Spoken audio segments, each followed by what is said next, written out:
Good afternoon, everybody. Happy Tuesday.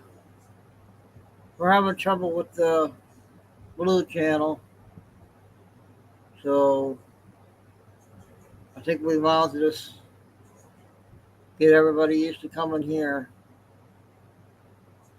We'll have this one, the small brown one, and the letter R, the orange R. So those three will probably be the main channels. I got other ones, but we don't need them.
How you doing, Kay? So that was working. I looked to restream again, and it didn't work. So Lucy came on, and Paul came in. I think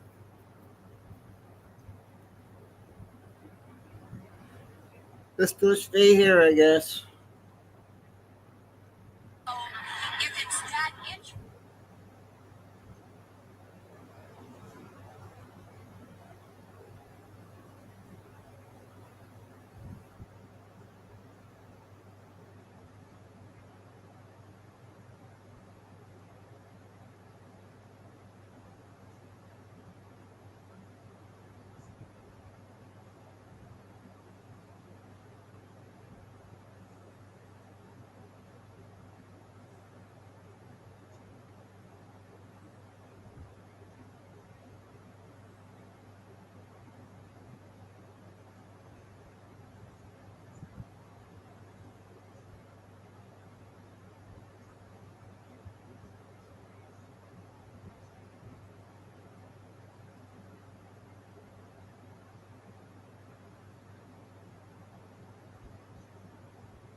Hey, Carol.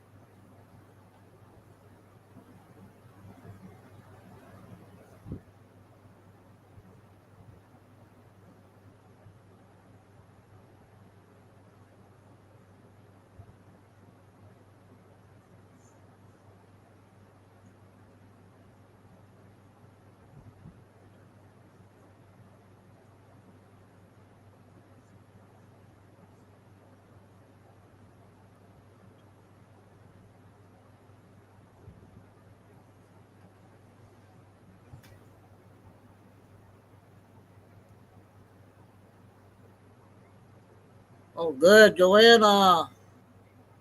So, did you catch those two short clips I went live on and said about the D channel? I hope that helped.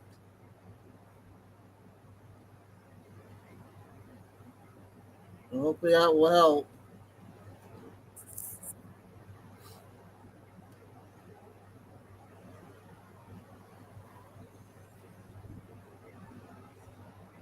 Hopefully the internet won't freeze like the end of last night.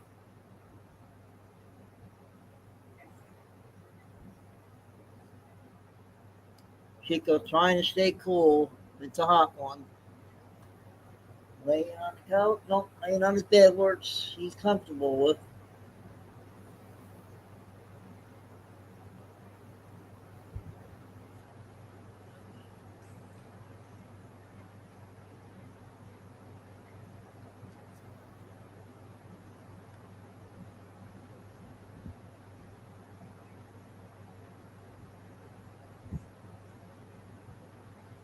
Oh, okay.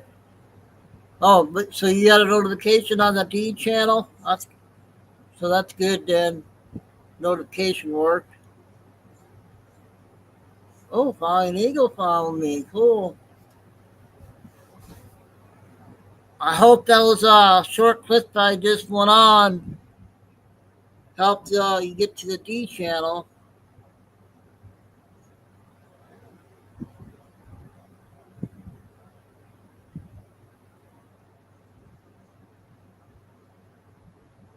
Two more days till end of August.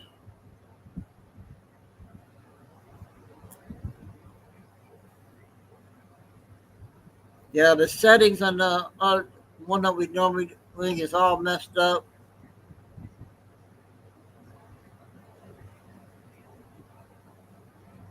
Chico.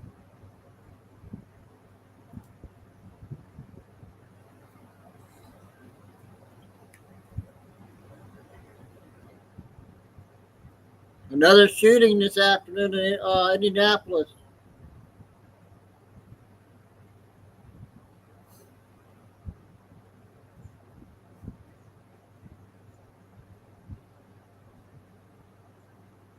See you, buddy. Yeah, I know you're hot. Stay cool. No window today. No, don't even. Bless you. Um, the guy on from Florida that's on every morning talked about how Trump stopped five wars. He's saying right now.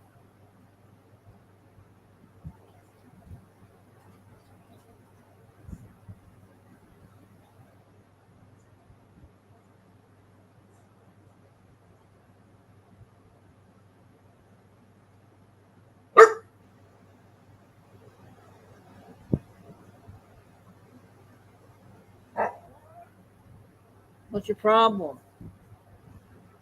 Huh? No.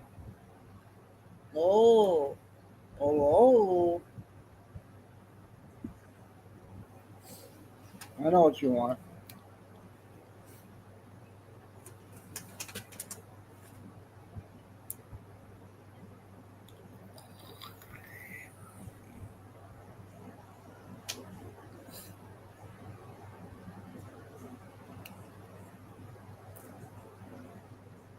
Yeah, I'm gonna set Telegram up while we're still waiting.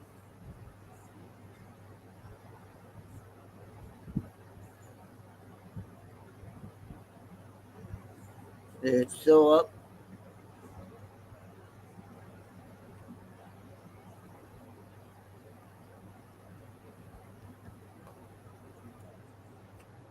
Oh, don't know where to start.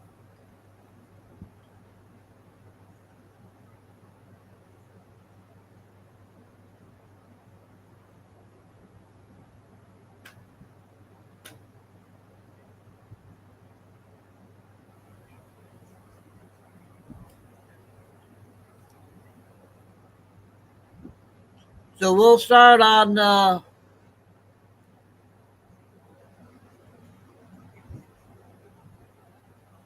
Okay, Carol.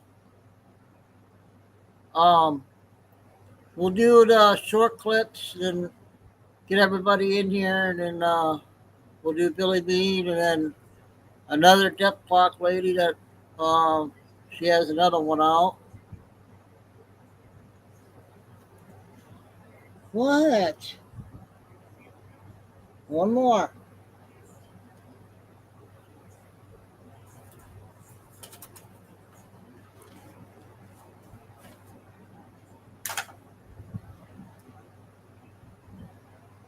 Hopefully, Kate or Jacqueline will find the D channel.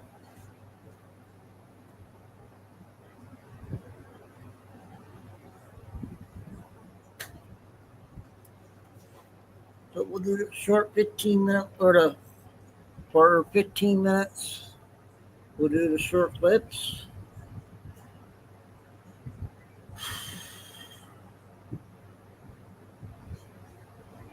Lucy was in that one I was on. Hopefully she got connected to the D channel. And Paul was.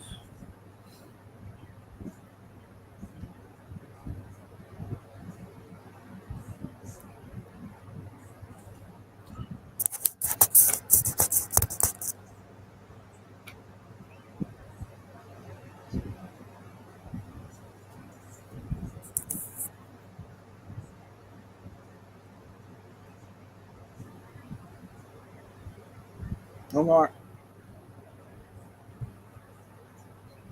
Okay, we'll go ahead and get started.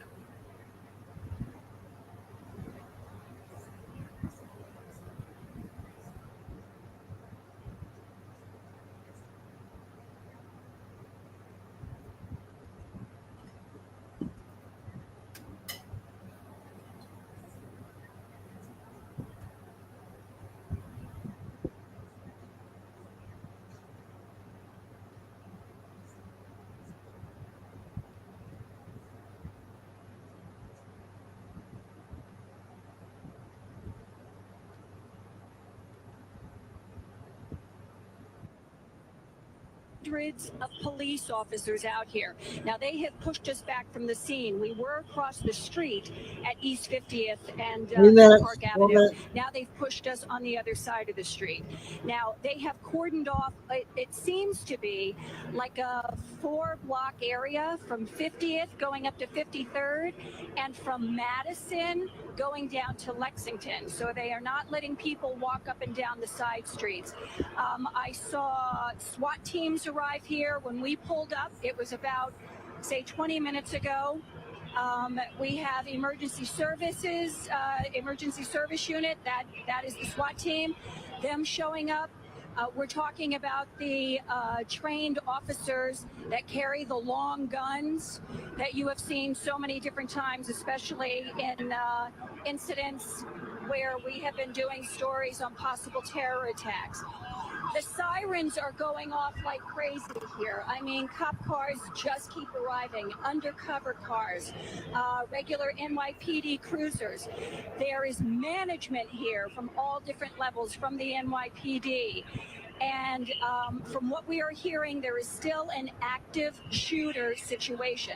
Now, at this point, we don't know exactly what the building is. Now, we were told it's a Bank of America building, but we don't know if it's that entrance that the officers went into. They went into a side entrance. That would have been on what, Matt? Not on Park Avenue itself, but the side entrance? On 51st, it was the side entrance, not the Bank of America right in the front there, but that side entrance is where they were all going in. And I did see the SWAT teams go in at one point, and then, like you said, people coming out, running, and then bringing the officer out. Okay. About what exactly is going on here. It's saying there are at least 3 injured. And again, all of this information is preliminary from a law enforcement source telling my colleague, Arthur Sheehan, at least 6 people shot. 1 police officer was on paid detail, possibly from the Bronx. Now, again, this is all preliminary information. He's also being told that there is an AR-15 and a vest on the gunman. So the gunman is wearing a bulletproof vest and is carrying an AR-15. That is what my colleague Arthur Sheehan is hearing right now from some of his law enforcement sources. So this is still a very active scene. Again, law enforcement saying, telling Arthur Sheehan from his sources, at least 6 people shot. Now, again, this is breaking news. This information could change 5 minutes from now. This is how it happens. It's a developing story. More and more police are showing up here in marked cars and in black SUVs. unmarked vehicles, lots of police officers here. We've Yep, got state police, yep. the NYPD, and plenty of police officers walking around with long guns. And again, pushing the public back as far as possible. The location where we are right now, the video that you're looking at, is East 50th Street and Park Avenue. That's about, Matt, what is it, a block or two? Yep, about a block or two. Okay. Mayor Adams are on the scene. He's wearing a bulletproof vest. He is with his security detail. He is talking on the phone. He is being updated by...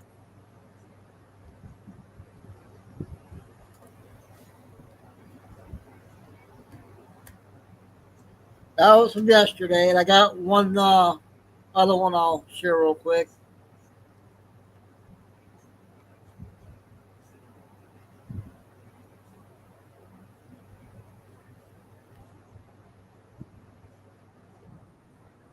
Shane Tamora, 27-year-old male with a Las Vegas address.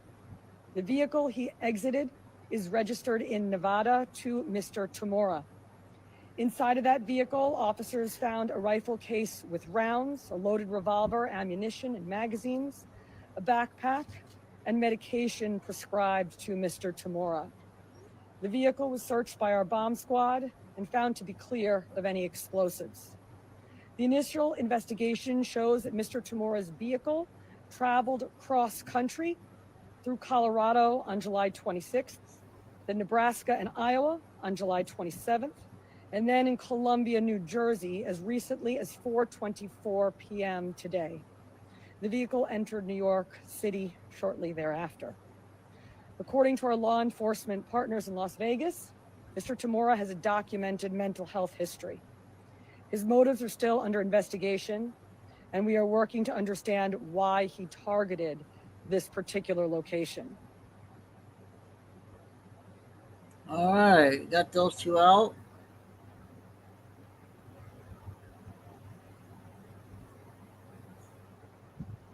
From yesterday, got another short clip.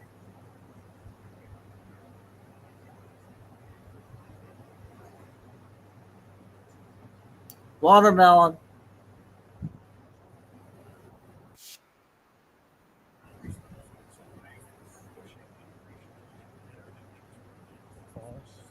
To take down Trump. Can't hear it. If you read the Mueller report, intelligence committee report, you know the documented versions of sale denigrate Hillary Clinton. Yeah, I can't hear this one, you guys.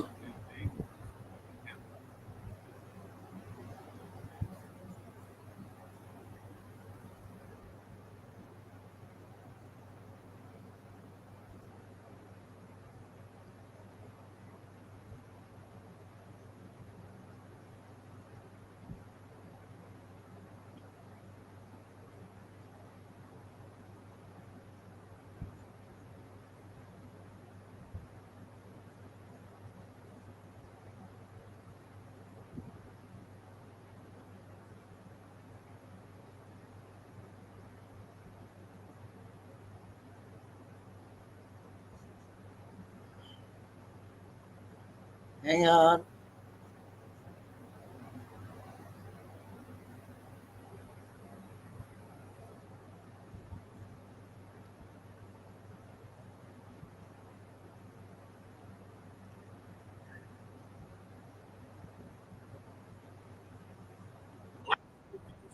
Wild drop on the USDebtClock.org website.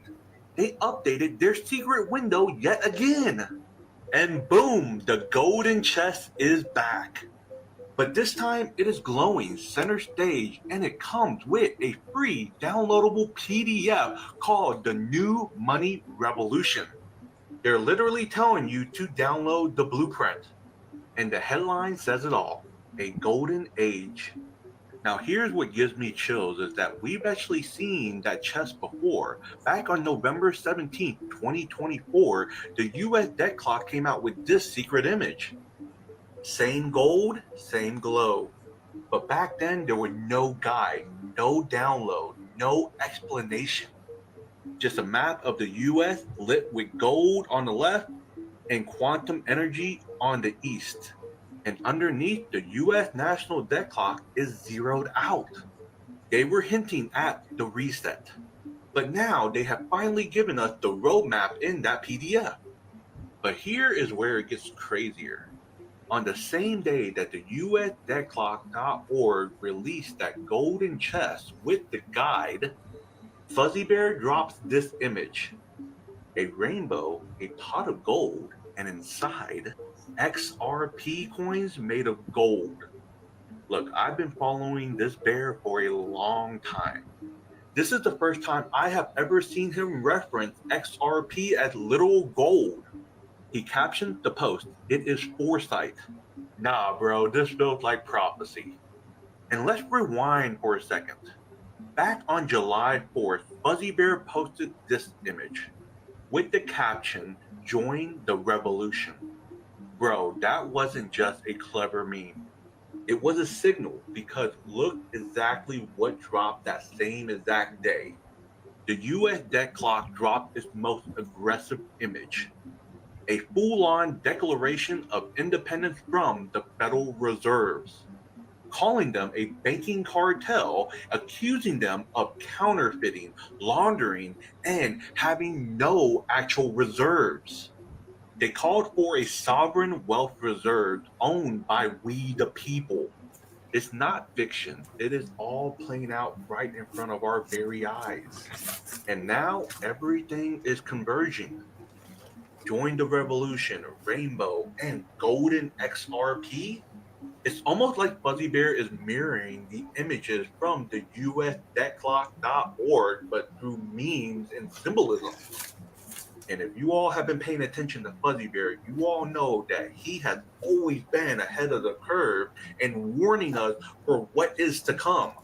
Oh, and just to throw fuel on the fire, here's Donald Trump right before he became president, where he said that he would consider paying off the U.S. national debt with Bitcoin. They think it's good. Who knows? Maybe we'll pay off our $35 trillion, hand them a little crypto check, right? We'll hand them a little Bitcoin and wipe out our $35 trillion. Are you starting to see the setup? Now flash forward to this post, where we have Fuzzy Bear in a candlelit scriptorium writing in a rainbow quill. And on the page it reads, XRP will flip Bitcoin. He is literally telling us the end I just game. did a couple. Look, golden chest appearing on the U.S. debt clock. Fuzzy Bear calling for a revolution in a dance. Trump casually mentioning Bitcoin paying off the U.S. national debt. And now we have XRP being shown as literal gold. You all still think that this is all coincidence? We're not waiting for the system to change. We are legitimately watching it happen in real time. And some of us have been seeing and signs for years. Make sure you follow me for more. And remember, know what you hold. Download the PDF for the New Money Revolution to keep up to date on everything that is about to happen. The New Money Revolution has begun. Let's go.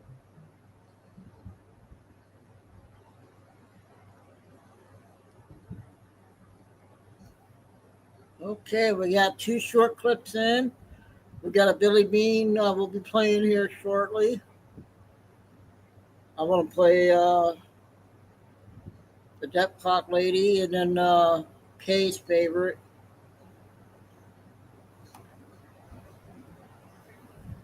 Hopefully Jacqueline will find us.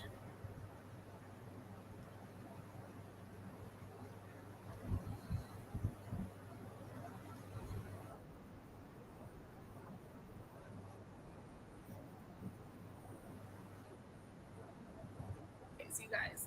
So I was driving around with my girls in the car, and I had my daughter, my oldest daughter, look and find groceries to order because I usually have them delivered. And we placed the order.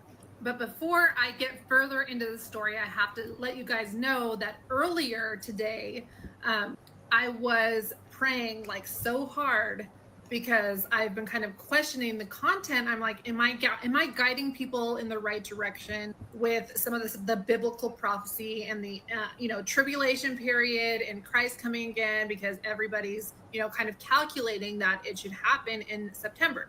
And I've been doing research. I've been using, ChatGPT lately. I also use Grok. I use all kinds of things to do my research. But the last few videos I've been doing ChatGPT.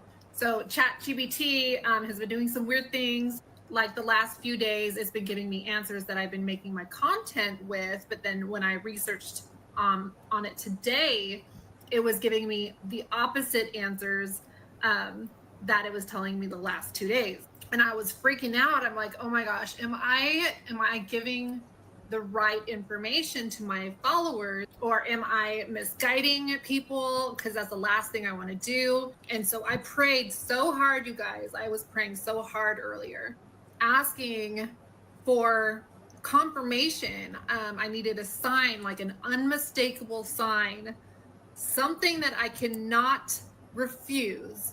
I said a clear, unmistakable sign that I am on the right direction, on the right path. And let me tell you guys right now, if you guys pray for something, God follows through, and it might not be on your timing, but in this case, this was like pretty much instantaneously. So after my daughter put in the order, we, we're driving around for a little bit, and I looked at my phone and it said that the shopper was shopping. And I was like, oh, that was fast. And then I put my phone down, and then like 2 minutes later, I picked it back up again, and it said shopping complete. And when I pulled up the order, you guys, it said heading to you, arriving 9 minutes. And look what my shopper's name is. Jesus, Jesus, right? Heading to you, arriving in 9 minutes. And it gets better, but the 9 minutes was even like, I was like, blown away. Like, what am I experiencing right now? Like, this is crazy. And you guys, my girls were like, Mom, what is going on? Because I was freaking out in the car. I was like, Jesus is coming. But when I saw the 9 minutes, I was like, that's September. 9 is September, which was one of the things I was like, I need confirmation that this is happening, that Jesus is coming soon, based on like the biblical calculations and prophecies, because what ChatGPT was telling me the last 2 days was that it was imminent, but today ChatGPT was telling me differently. So anyway, when I saw that he was 9 minutes away, I was like, okay, let's go back to the house. He's gonna drop off the groceries. They'll probably already be there. But we turned the corner to my street, and I saw a car pulling up behind me, following me, and then I back into my my driveway. And it's Jesus arrived at my house, at my doorstep, the same time that my girls and I pull up to the house. Literally the same time. Like, we all arrived at my house the same time. And what even makes it just a little bit more mind-blowing for me is the fact that we had just made that order probably like 15 minutes before. Like, it was that fast. It was so fast from when he got the order, shopped, like it was so fast. And when I realized that, I was looking at this thing, and then down here it said on-time deliveries. 100% on-time deliveries. You guys, I feel like September is the month. Feast of Trumpets. Like everybody's saying, this is like, I just got this mind-blowing confirmation. Like, you cannot deny it. You can't dismiss it. My delivery guy was named Jesus. Out of any of the names that he could have been named, was Jesus or Jesus, but I want to say Jesus. And the mere fact that this was on an app where it says heading to you, okay, right after I had prayed for an unmistakable sign that we were in the right direction. And he arrived the exact same time that we arrived to my house, and he delivered at my doorstep. You guys, Christ is right at our doorstep.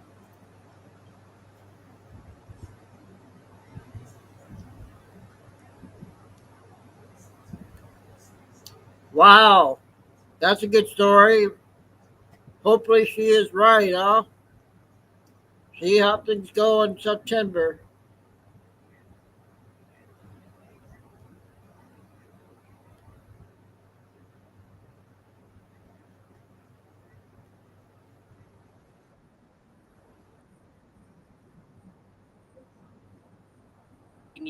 Commercial. 6 I'm minutes? not. Okay. I'm not. Listen, most of us understand what she was saying. Read between the lines of good genetics, right? I've been told before, like, oh, you got such good skin. How do you have such good skin? Oh, it's good genetics. It's genetics.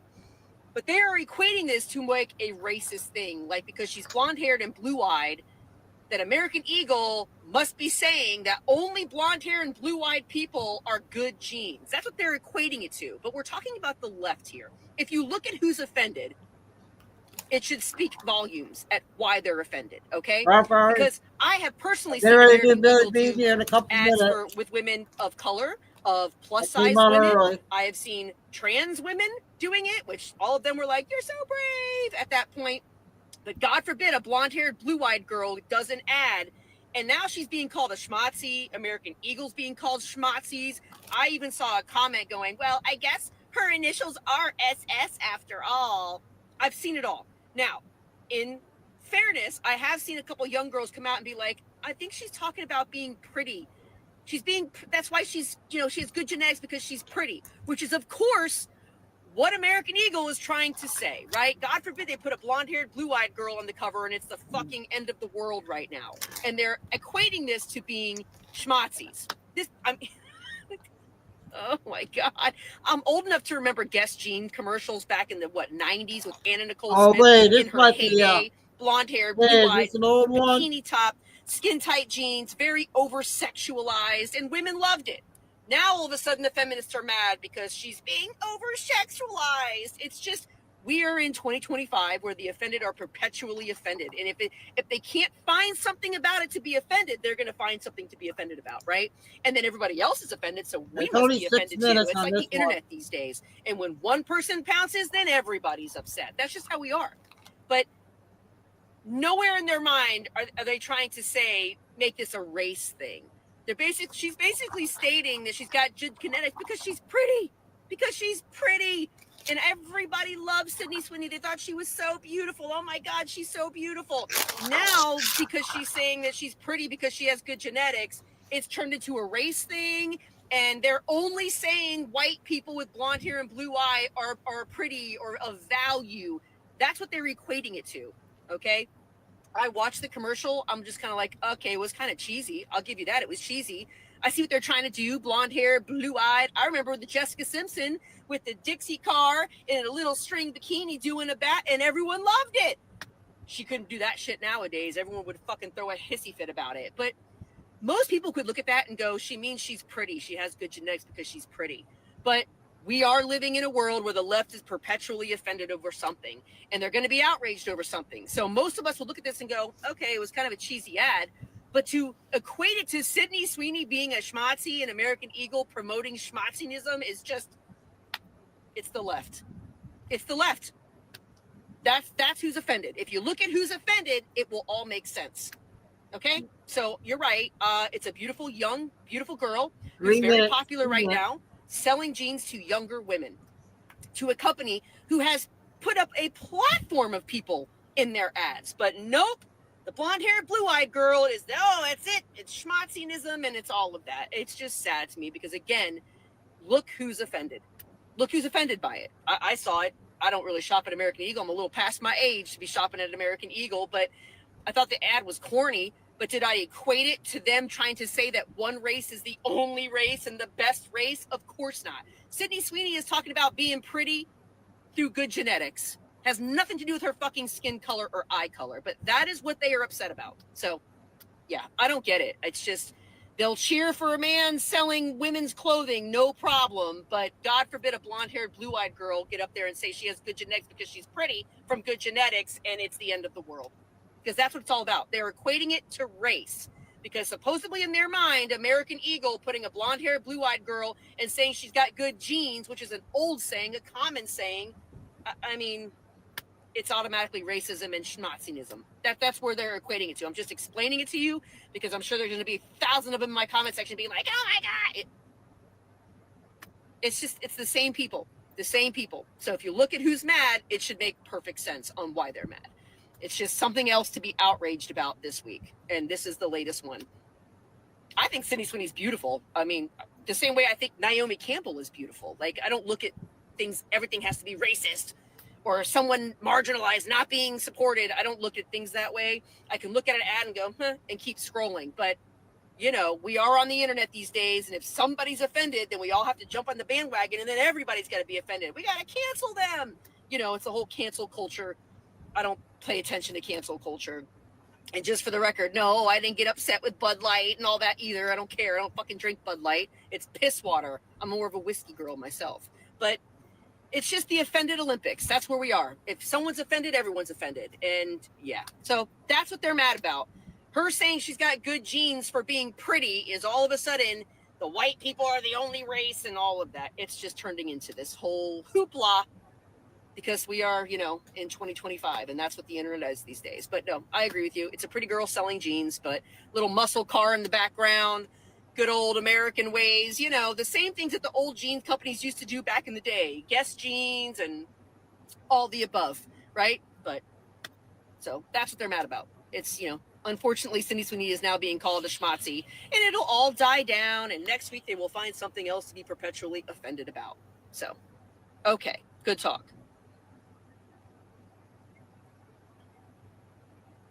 Okay, yeah, I'm not sure. That's all I saw for today. Okay, we got that one guy's video. He has one out. Then we'll do Billy Bean after.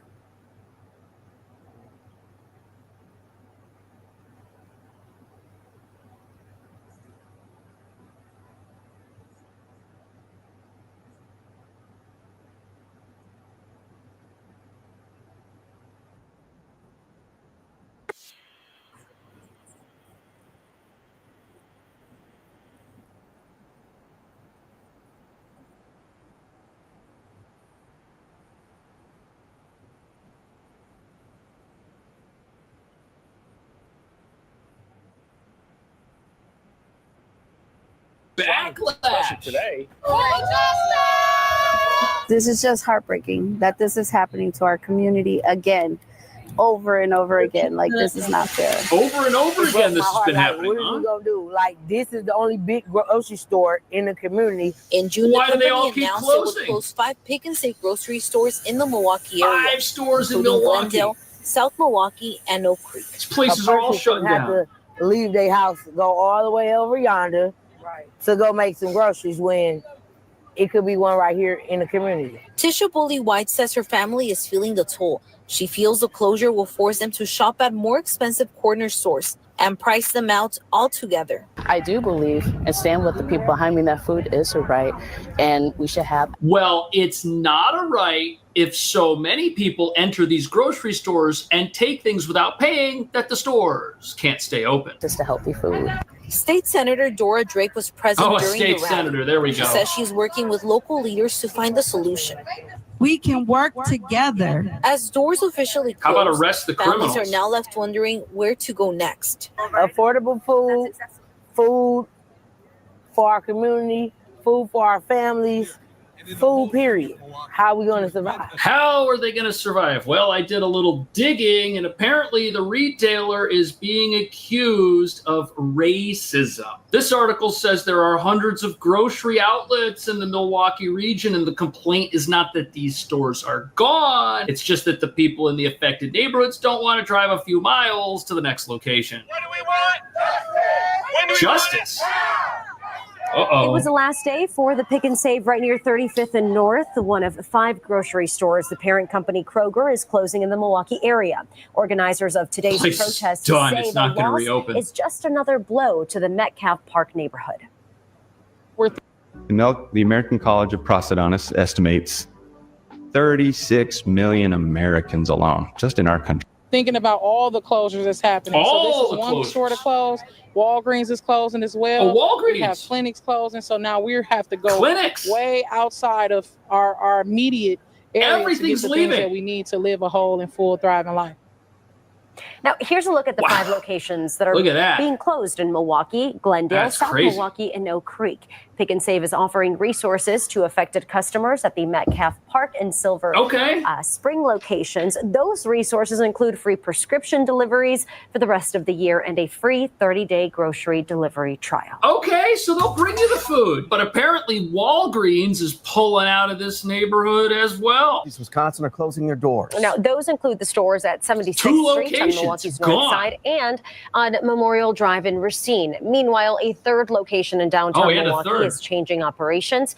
As 12 News' Zoe Henry reports, customers, they're getting pretty frustrated. Wow. As customers come in to make their final purchases inside the Walgreens at 76th Street, they're handed these brochures telling them where the nearest Walgreens or pharmacy is, as the pharmacy here closed July 1st and the rest of the store is closing July 28th. Wow. Some customers we spoke with are disappointed. I come here all the time and I'm kind of disabled and can't get around too well. But you know who's not disabled? The criminals. Yet they're disabling these businesses by reducing their ability to make a profit. In New York, we got stores like this shutting down all the time, even though the items on the shelf cost double what they should. Stores can't jack up their prices to the level needed to stay open. So what do? They shut down. Store after another. The pharmacy in they're all Wisconsin shut is set down. to close as well July 21st. The rest of the store will remain open. Walgreens says customers who fill prescriptions at these locations will automatically be transferred to a nearby store. The nearest Walgreens to the location at 76th Street, about a mile and a half away. A mile and a half. In Good Hope. These are It's not just a that few bad. of the latest stores to close in the Milwaukee area, leaving residents looking for an alternative. I'm trying to figure out what's going on, and we need Walgreens around here. Right, and you also need to lock up your criminals. This is the problem with decriminalizing theft or just failing to arrest criminals. If you put the bad guys in jail, bad things don't happen. And listen to how some of these neighbors view these closures. Listen to this. Try to guess who these neighbors vote for. Food that this community has access to. I think the solution would be to move towards a food system that doesn't rely on these big grocery chains for our daily needs. Brittany Like Taylor communism? lives a couple blocks away from this Pick and Save. It's where she gets everything she needs to feed her family. It's leaving us high and dry. It's leaving us with no resources, no food, no access. Well, we just read an article about how there is food nearby. People just may not want to drive to it. But what about this idea of state-run grocery stores? That's what they think they need here because all the privately run places are gone. Voice for everyone. We're following up on look at those empty shelves. about deteriorating conditions at the Sunfresh grocery store in the Linwood Shopping Center off Prospect. I mean, it's just ridiculous. I watch people walk in and walk out. There's nothing there. It's clear this Look at this Sunfresh place. at 31st and Prospect is struggling. This is the first section people see when they come in. There's barely any produce. Can't stock A lot it. of the coolers and shelves around the store look the same way. It looks like it's closed. So shoppers have been asking us, if the store isn't closing, then where's all the food? A rotten smell Can't afford comes it. through the door, and anywhere you turn, you'll see products Ugh. that need to be restocked. No hot food or deli. There was a time this store was on life support. I can tell you today, right now, is they're dead. This is a new low, I'll even say. to people like Pat Clark, who've watched the store go through its ups and downs. 30 days ago, hell, we looked like a grocery store again. You know something? Communism doesn't feed people, but it does starve them. And that's what we're looking at right here. The city owns the Linwood Shopping Center. A nonprofit operates the grocery store. Public and private investments are in the millions of dollars for the center. The nonprofit didn't respond to a request for comment. I did ask the mayor's office if the city had plans to step in and consider additional funding. The office responded, the city will work closely with store ownership and all neighborhood stakeholders to support the long-term viability That means of the store raising based taxes. on normal revenues from customers and area consumers. Where is the money at? I'm asking where the money is. The shelves could indicate the future of the store. Come in here. Look what's going on. They also say a lot about how much patience people have left. Yeah, this is what happens when you don't teach people about how communism fails in school. They end up experiencing that failure for themselves in real life, just like New York City is about to experience in real life. For mayoral candidate Zohran Mamdani for cheaper groceries from city-run stores It's not is gonna getting some work. backlash. There have been protests from both bodega owners and the head of the Gristedes grocery chain who says he'll close or sell his business if Mamdani's elected. News 4's Charles Watson explains this proposal. We're not going anywhere. Members of the United Bodegas of America and John Catsimatidis, the billionaire owner of the Christie's chain markets, giving Democratic mayoral candidate Zohran Mamdani a piece of their mind. How are you going to try to come in and disrupt our livelihood? It's not going to happen. Both furious at Mamdani's proposal to open up a network of 5 city-owned grocery stores. They're not going to stay open. They're going to be empty. Without a profit motive. Mamdani says they would instead focus on affordability over profit and would leverage the lack of overhead costs like rent or property tax to pass on savings to shoppers. Hey everyone, big heads up. Paleo Valley's running a sale on all their meat sticks right now. You can get 30 sticks for $36. These stores in New York City, if this gentleman gets elected and rolls them out, they're going to look just like that store in Kansas City, Missouri. They're going to be empty. Communism doesn't feed people. And I don't think these private stores are going to have to go anywhere. But I do understand why they're upset. In the short run, many might close. You can't compete with free. It's less than half of what the city's already set to spend on subsidizing corporate supermarkets without any guarantee of cheaper prices. Catsimatidis is a Republican who's supporting Mayor Adams in his re-election campaign, compares Mamdani to socialist and communist authoritarians like Hugo Chavez and Fidel Castro.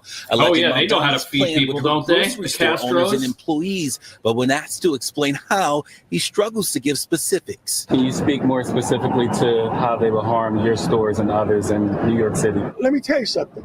We have fully unionized store operations. I've been running this company for 54 years. That's a long time. So will it harm our stores? Absolutely, it will harm those stores. Government owns. So they're mad at this billionaire grocery chain owner for not giving specifics. But the day a city-run grocery store opens in New York, the line is going to be out the door, and no customers are going to go to a place where things cost fair market prices. So in the short run, until the New Yorkers go into these city-run stores, clear them out like this store in Missouri, there won't be any business in places that actually have things to sell. But once the shelves are empty, then the business will come back. Entirely new in this country, and they've had their fair share of struggles, including competition with big box stores like Walmart, that can often utilize its large distribution chain to lower prices. Subsidies given to people to shop at private supermarkets, food pantries that are funded by the city. There's a whole range of ways in which the city's involved in providing food to people. Nevin Cohen, director of CUNY's Urban Food Policy Institute, says it can be successful here because the city already pours millions of dollars into subsidizing groceries through partnerships, for example, with food pantries or private vendors who operate on city property. Yeah, food pantries not a grocery store. Both can't operate in the same space. The notion that public and private food retail can't coexist is just not true. It already does. In Murray Hill, Charles Watson. Sort of, it already does, but we've never had a city-run grocery store. And if you've ever been to a food pantry in New York, the line for that place is so long that only the people who are truly needy are there. But with a city-run grocery store, that place, everyone's going to go. Why wouldn't you? And that Kansas City supermarket, look, it's lost almost $1 million in 2024. So these places lose millions a year. They're not going to stay open. It's impossible. What happened was the city was eager to do something that looked good, that felt like it was helping people, but they ignored basic free market principles. They invested in a grocery store that private investors wanted to have nothing to do with. And because they didn't then provide the public safety and the transit that people in the community needed, it failed. And it started failing almost immediately. Yep, that's what's going to happen in New York. Of course, it's the taxpayers who, are the ones impacted by this. President Trump gave a speech back in 2019, Patrick, to the Venezuelan community in Miami. And he said this, and I think this just nails it on socialism. This is what he said. He said, "We know that socialism is not about justice. It's not about equality. It's not about lifting up the poor. It's about one thing only, power for the ruling class. And the more power they get, the more power they crave." I mean, that's socialism. Well, the real tragedy of this here in Kansas City with both the buses and the grocery stores is that working class people who desperately rely on this as transit or as a source of food have been shortchanged. Right? They are worse off. Not only is the city lost a bunch of money, but the people that they were supposed to help, that they were trying to help, are made poorer, are made worse off. And again, it's not because we didn't know this was coming. Right. So the grocery store that cannot exist in the free market shuts down. What happens? The activists come in, they institutionalize a little socialism, they pull money out of the pockets of everybody, they put in a grocery store that can't exist in the dynamics of the marketplace where they're putting it. And what happens? It loses massive amounts of money, and the store's shelves go empty. They don't have anybody working there. That place is going to have to close down. And what happens? Residents are worse off. They didn't have a store before, and they don't have a store after socialism because the one they have costs some money but remains empty and useless. It's very sad. But this is what happens when we don't teach people that socialism and communism only accomplish one thing, and that is starvation and equal levels of misery for everybody involved except the people in charge. Let me know what you think about that. See you in the next video. Okay, another one from that one guy that does every day. And I'm going to do the Billy Bean video for today, about a half hour.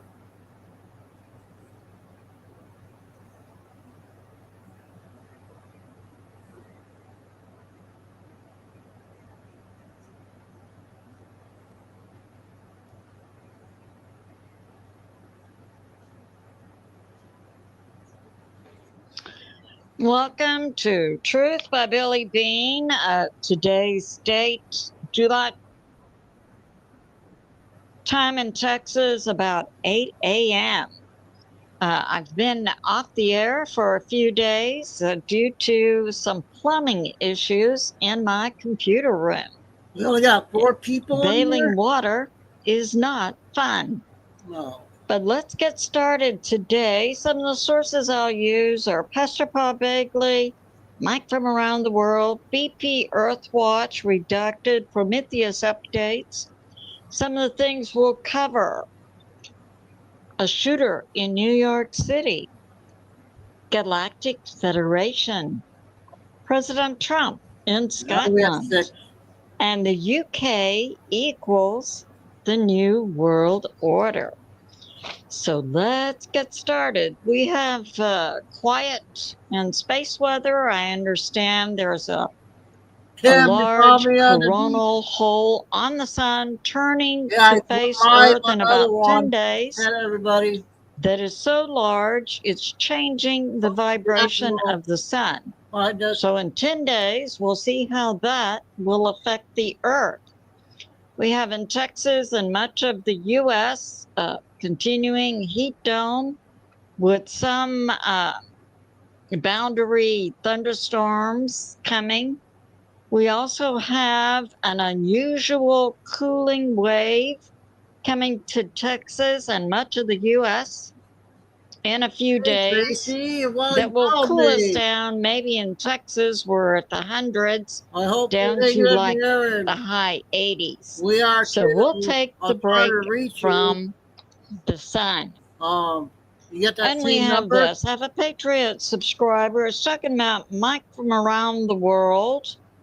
And in my recent video, I put out information about a celestial event that took place in 1561. And my Patriot subscriber says that Mike from Around the World is right. They are out there, the ETs. And I witnessed ETs in 1974. So that's going on. And we have this. I have a Patriot subscriber. I need your help if you have time. Remember President Trump and his rallies? He would say, "We have it all," and he would play YMCA. And I did wonder why he chose that song. My Patriot subscriber says Gitmo in 1914 and 1918 for the U.S. Marines, the U.S. military, was their YMCA, their gym. So when President Trump was playing YMCA at his rallies, he was really referencing Gitmo. So that's going on. And we have this.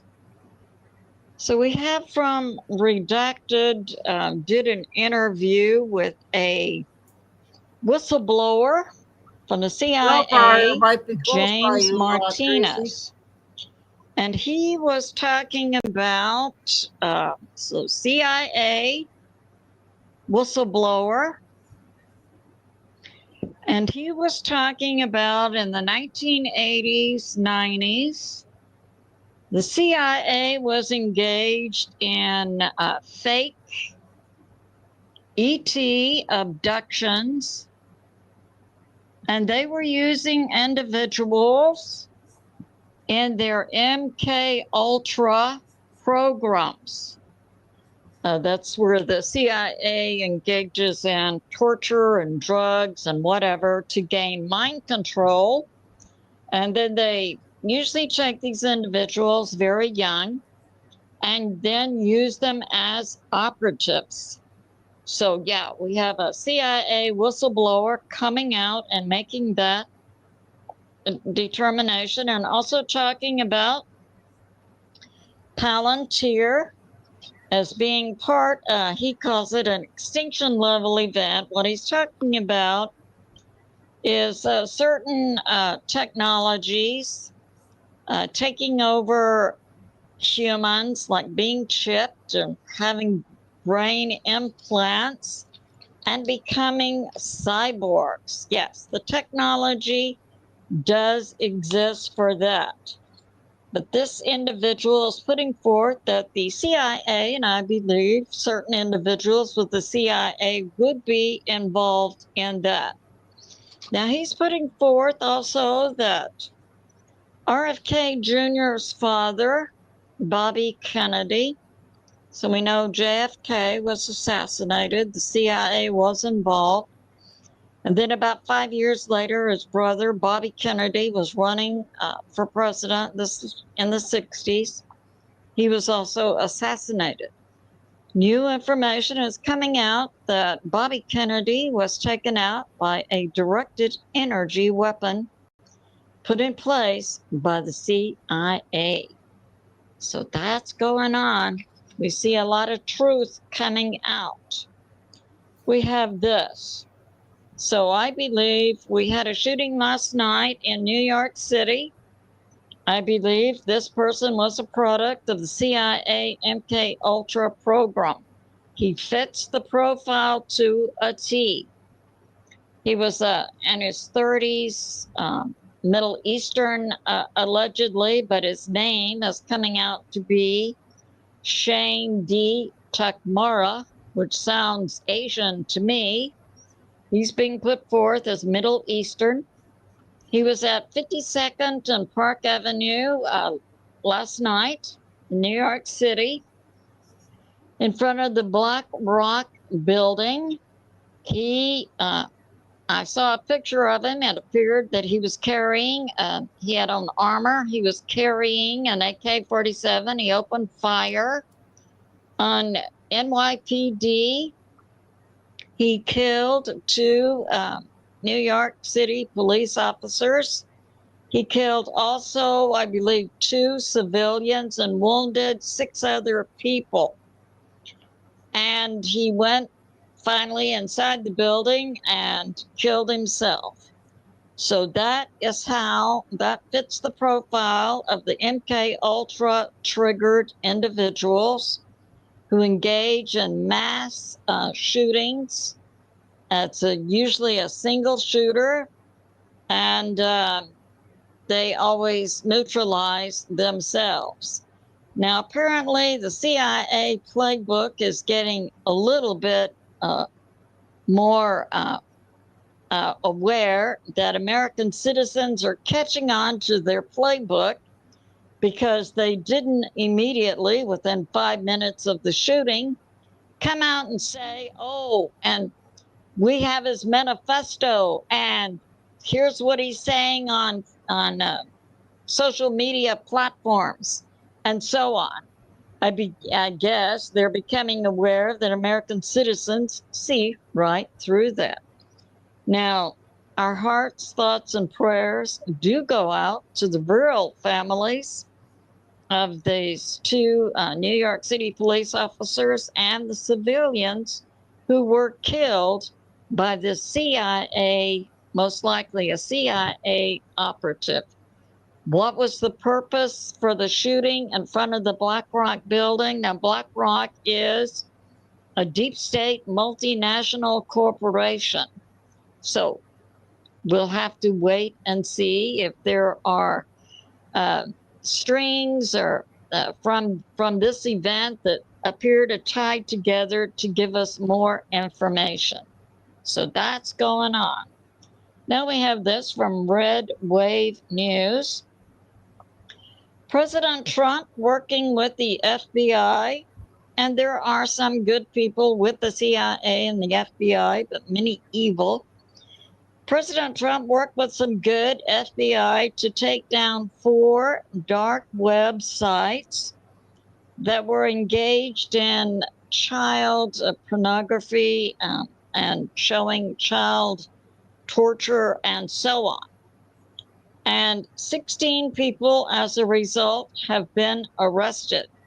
So way to go, President Trump. And it is all about the children. And we have this from Real Raw News.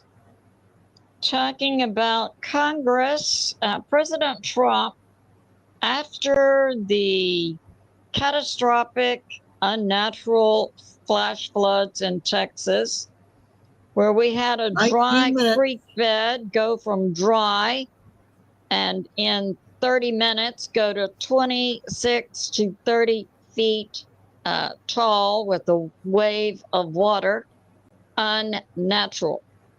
President Trump appointed in Congress a weather warfare committee to investigate. And so one thing he did, he came out from this committee and said to the states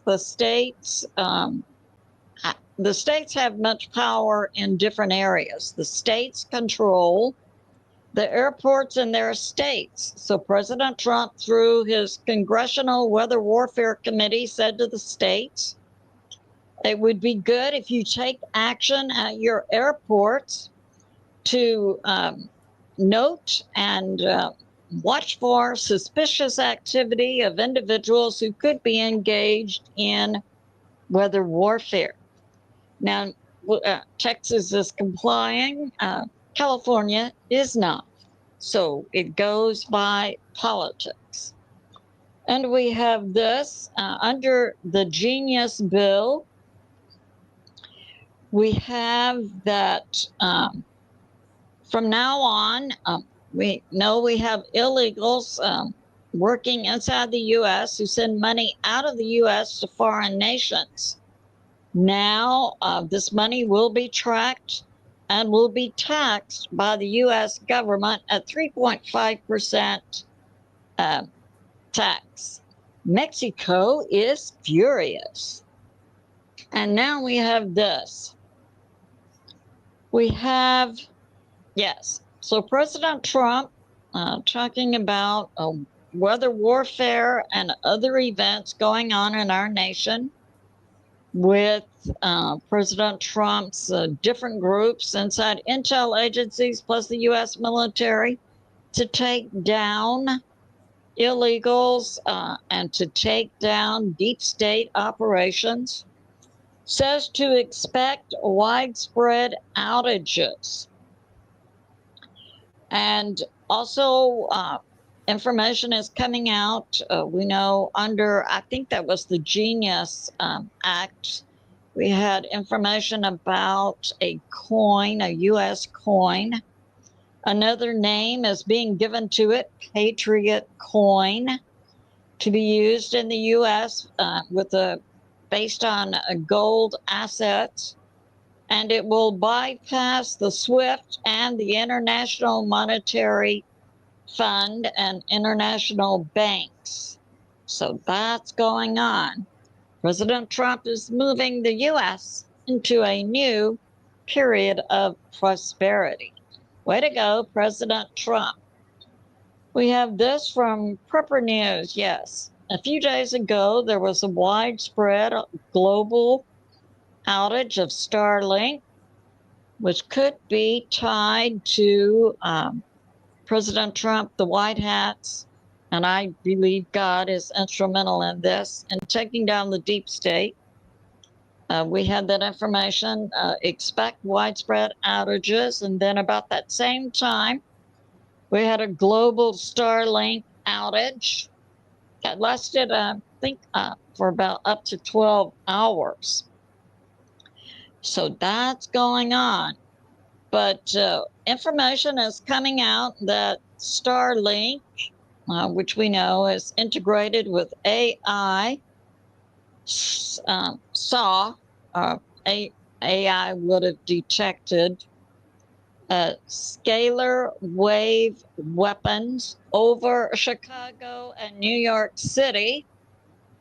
And so then Starlink went down, and the White Hats and President Trump were able to take out the scalar wave weapons, and there were large explosions in Chicago and New York City. The cover story put out is that they were gas explosions. And during this process, children were being rescued. So that's going on. And we have this from Facebook. So we have Planned Parenthood is permanently being closed in Tyler, Texas.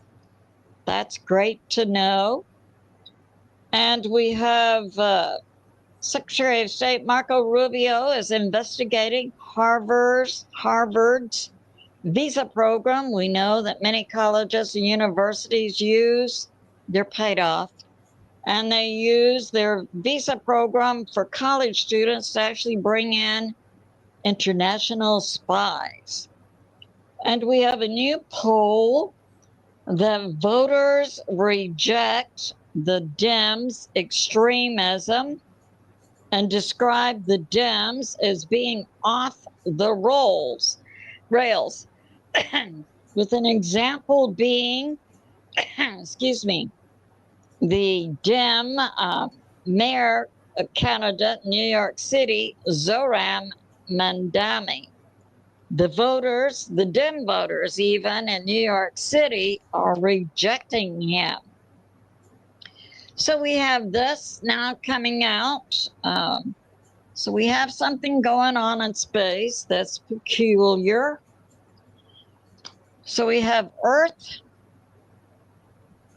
we have the moon, the sun, we have planets, Venus, Mars, Jupiter. We've been hearing about this interstellar object. It was described as Atlas 31 comet by NASA. And who believes NASA? Not many people these days.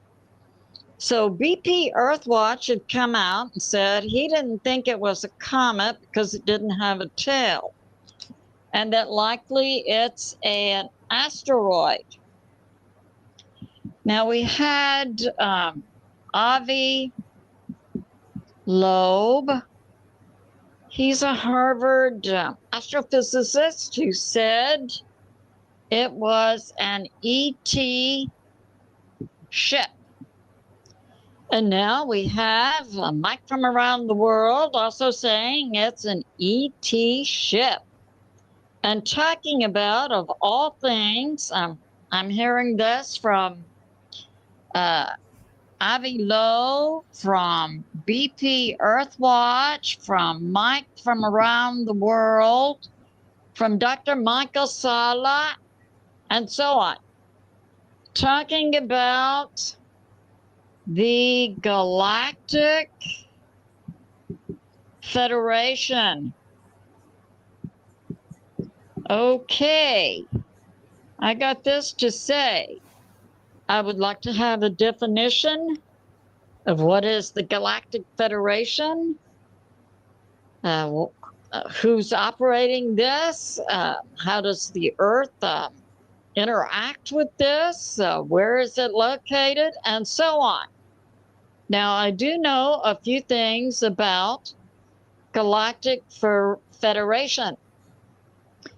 It's being put forth as a location. I believe it has ships around Mars, possibly Jupiter, that are interstellar ships. And it's manned by non-human species plus humans, but we have very little other information about it. But we do have credible sources now coming out talking about the Galactic Federation as if it is real. And you and I don't have much solid information upon which to either refute or accept that some organization called the Galactic Federation is real or not real. But we do have credible sources saying it is real.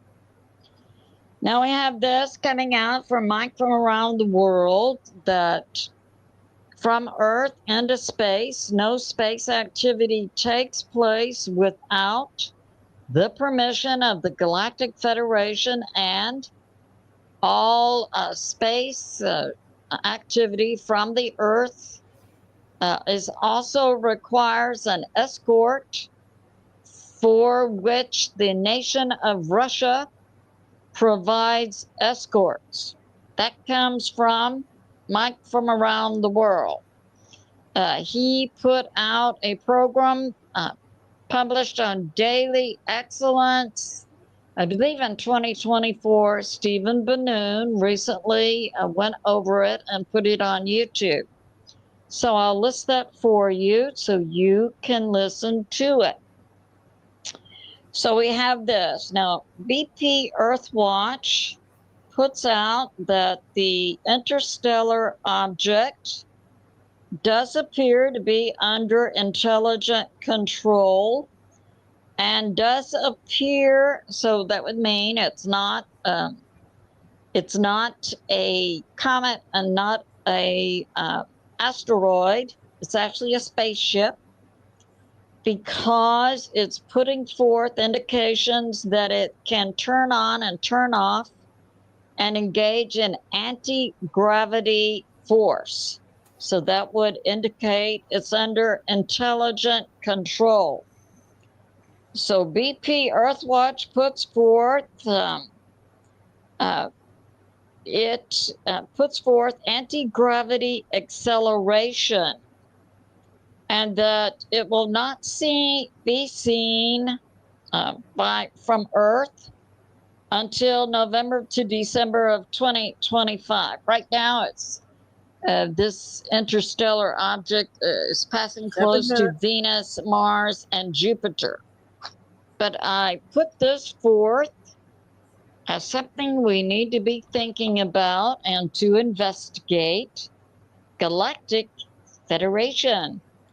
Dr. Michael Sala talking about Galactic Federation and that some of its leaders are corrupt. Well, that would reflect what we see on Earth in many governments, militaries, and so on.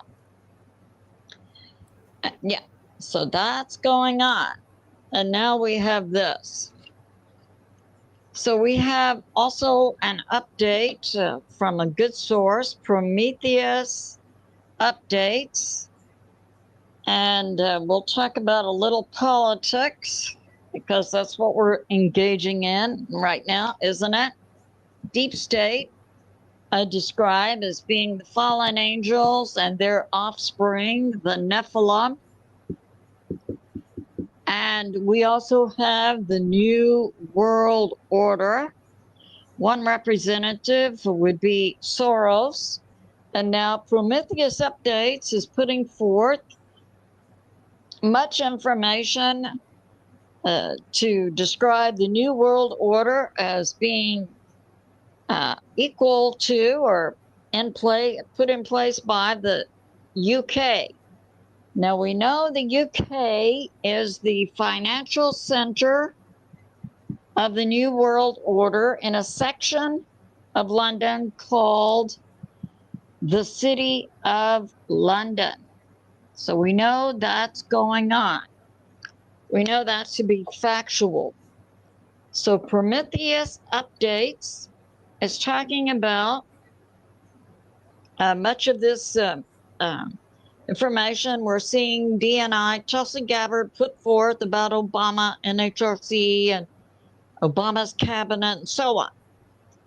So she's talking about Russiagate and bringing out information that the UK operative Christopher Steele, who put forth a fake dossier that the U.S. intel agency said was fake. So Prometheus Updates puts out Christopher Steele was not a rogue UK spy. He headed up for the MI6, their Russia office for 3 years. And then he was tasked by Obama, HRC, the Dems, and the Deep State to put forth this fake dossier trying to say that Russia interfered in the U.S. election for President Trump.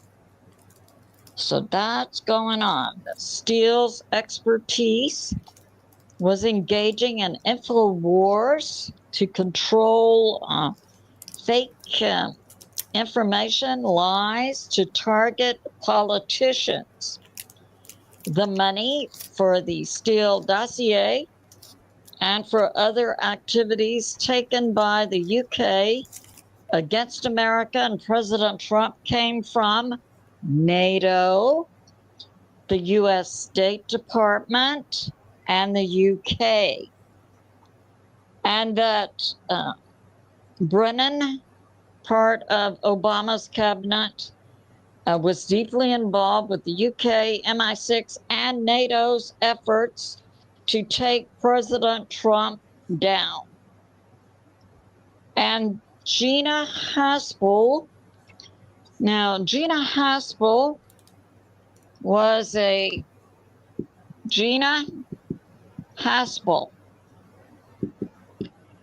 She was actually put in place by President Trump as the head of the CIA after he took office in 2017. Gina Haspel was a deep state operative.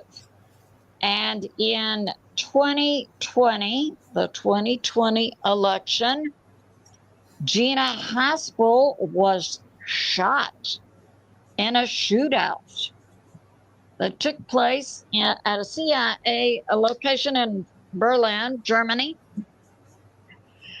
I believe it was Berlin, could have been Frankfurt, because she was deeply engaged in flipping the votes for President Trump to JB. I go to 7. She was a deep stater.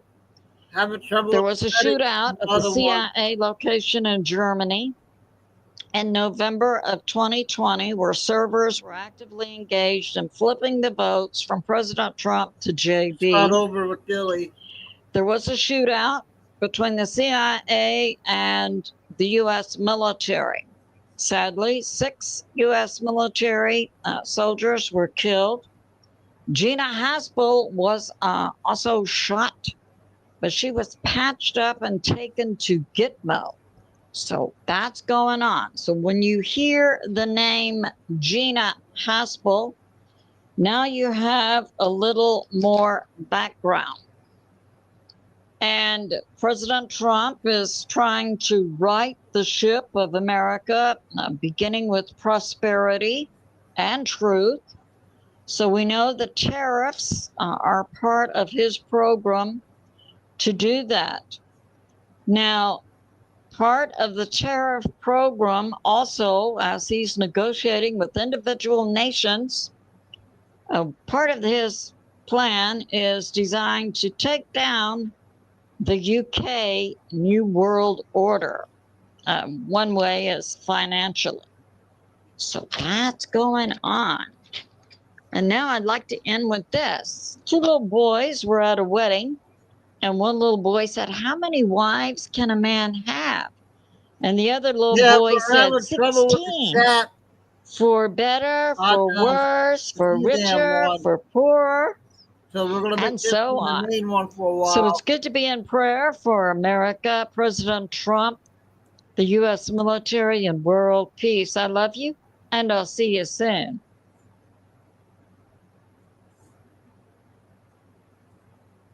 Okay, that's Billy's video for today. So yeah, we're gonna probably do this one, and then the brown small channel, and then the letter R, the orange channel, until I get that setting straightened out while that's doing that. So I got a few clips here before we get to the next video. Did anybody see Don Jr.'s new girlfriend? I just found a clip on it. I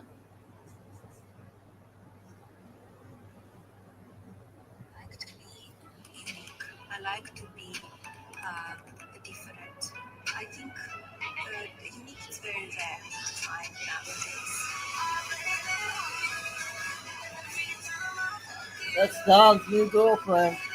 It looks like. I like to be unique. I like to be. That's the first clip I've seen on him.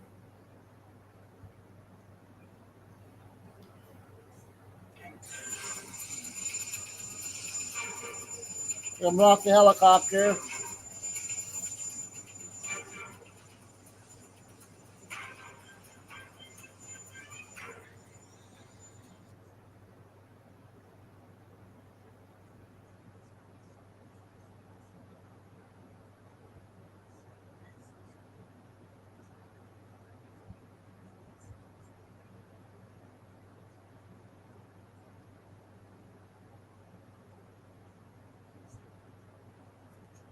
Did you guys also see the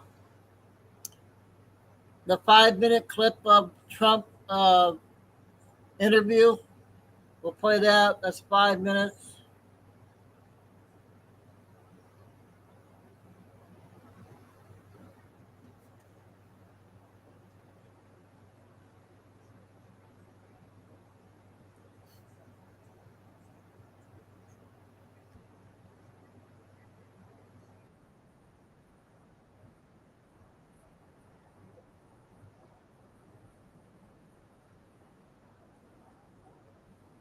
Hosting us here, and I know you're going up to Aberdeen later today, right? To open a new course named after your mother, who's from here in Scotland. Can you tell us a little bit about that? Well, it's a great course. We have a big project up there. We have one, and we got two. And if I didn't build it, you lose the zoning. You have to build it by a certain date. And that date was coming up, so I said they have to start it. And my son's done a great job, and really a great job. And it's going to be special. It's going to be one of the best anywhere in the world. We already have a course that's rated a top 5 course, and now we're going to have another one that might be better. So we're going to have a lot of fun. And I'm also meeting with the Prime Minister, and we've got some good positive things to discuss. We were very happy. We stopped the Cambodia war with a very nice local rival that, frankly, they have had wars for many, many years, over 500 years. And we got it stopped, as you probably know. And that just came out in the news right now. We worked on it yesterday. We got it stopped today. Yeah, and Mr. President, so on that note, just literally as we've been sitting down here, Thailand and Cambodia came out and announced a immediate ceasefire, unconditional ceasefire. Wow. I know you've been working on this issue. Tell us about that decision. Well, Thailand's a very big trading partner, and Cambodia lesser so, but they do a lot. And I saw that, I read in a lot of different places, including yours, Breitbart, that they were really going at it. And they do. You know, they've had many conflicts and wars over the years. I guess it's a 500-year period. When I spoke to them, they said 500 years. He said, that's a lot. But now it was raging and raging hard. People were being killed at the border a lot. And I said, listen, we're doing a trading deal. And I said to Thailand, we're doing a trading deal. And I'm not going to do a deal if you're going to be killing each other. And I spoke to Cambodia, said essentially the same thing. I dealt with the two prime ministers. They were terrific people. And they don't want to see a war, but somebody had to implement what I did. And we started a series of discussions back and forth.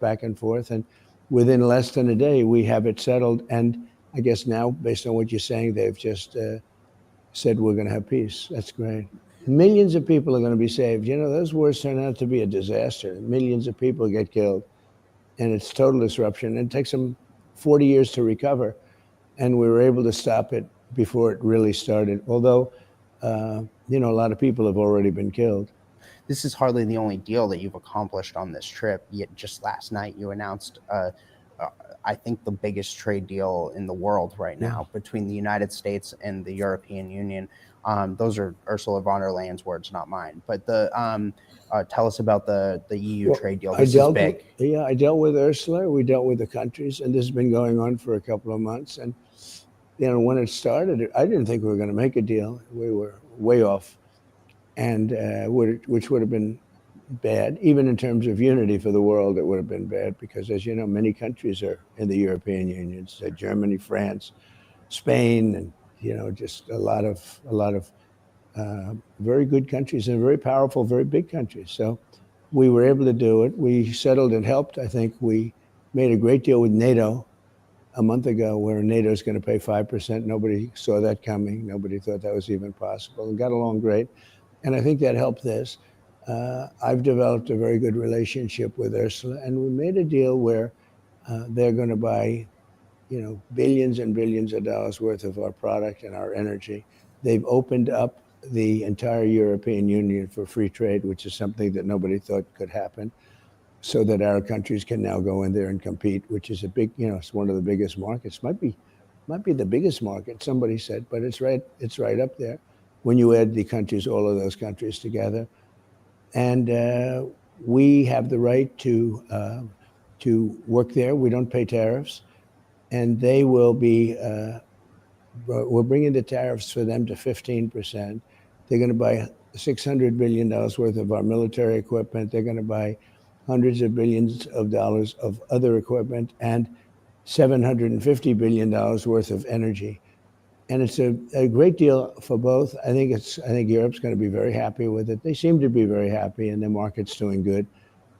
And it's a deal good for peace. We have all these countries. If we didn't make the deal, there'd always be like a hangover. It would be not good. But it's a great deal for the United States, and I hope it's a great deal for them too.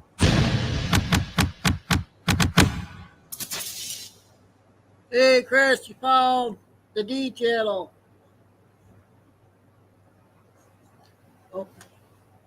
Okay, that was only 5 minutes interview. So we got pity videos coming up. I'll pull back and play the one clip on Doug there.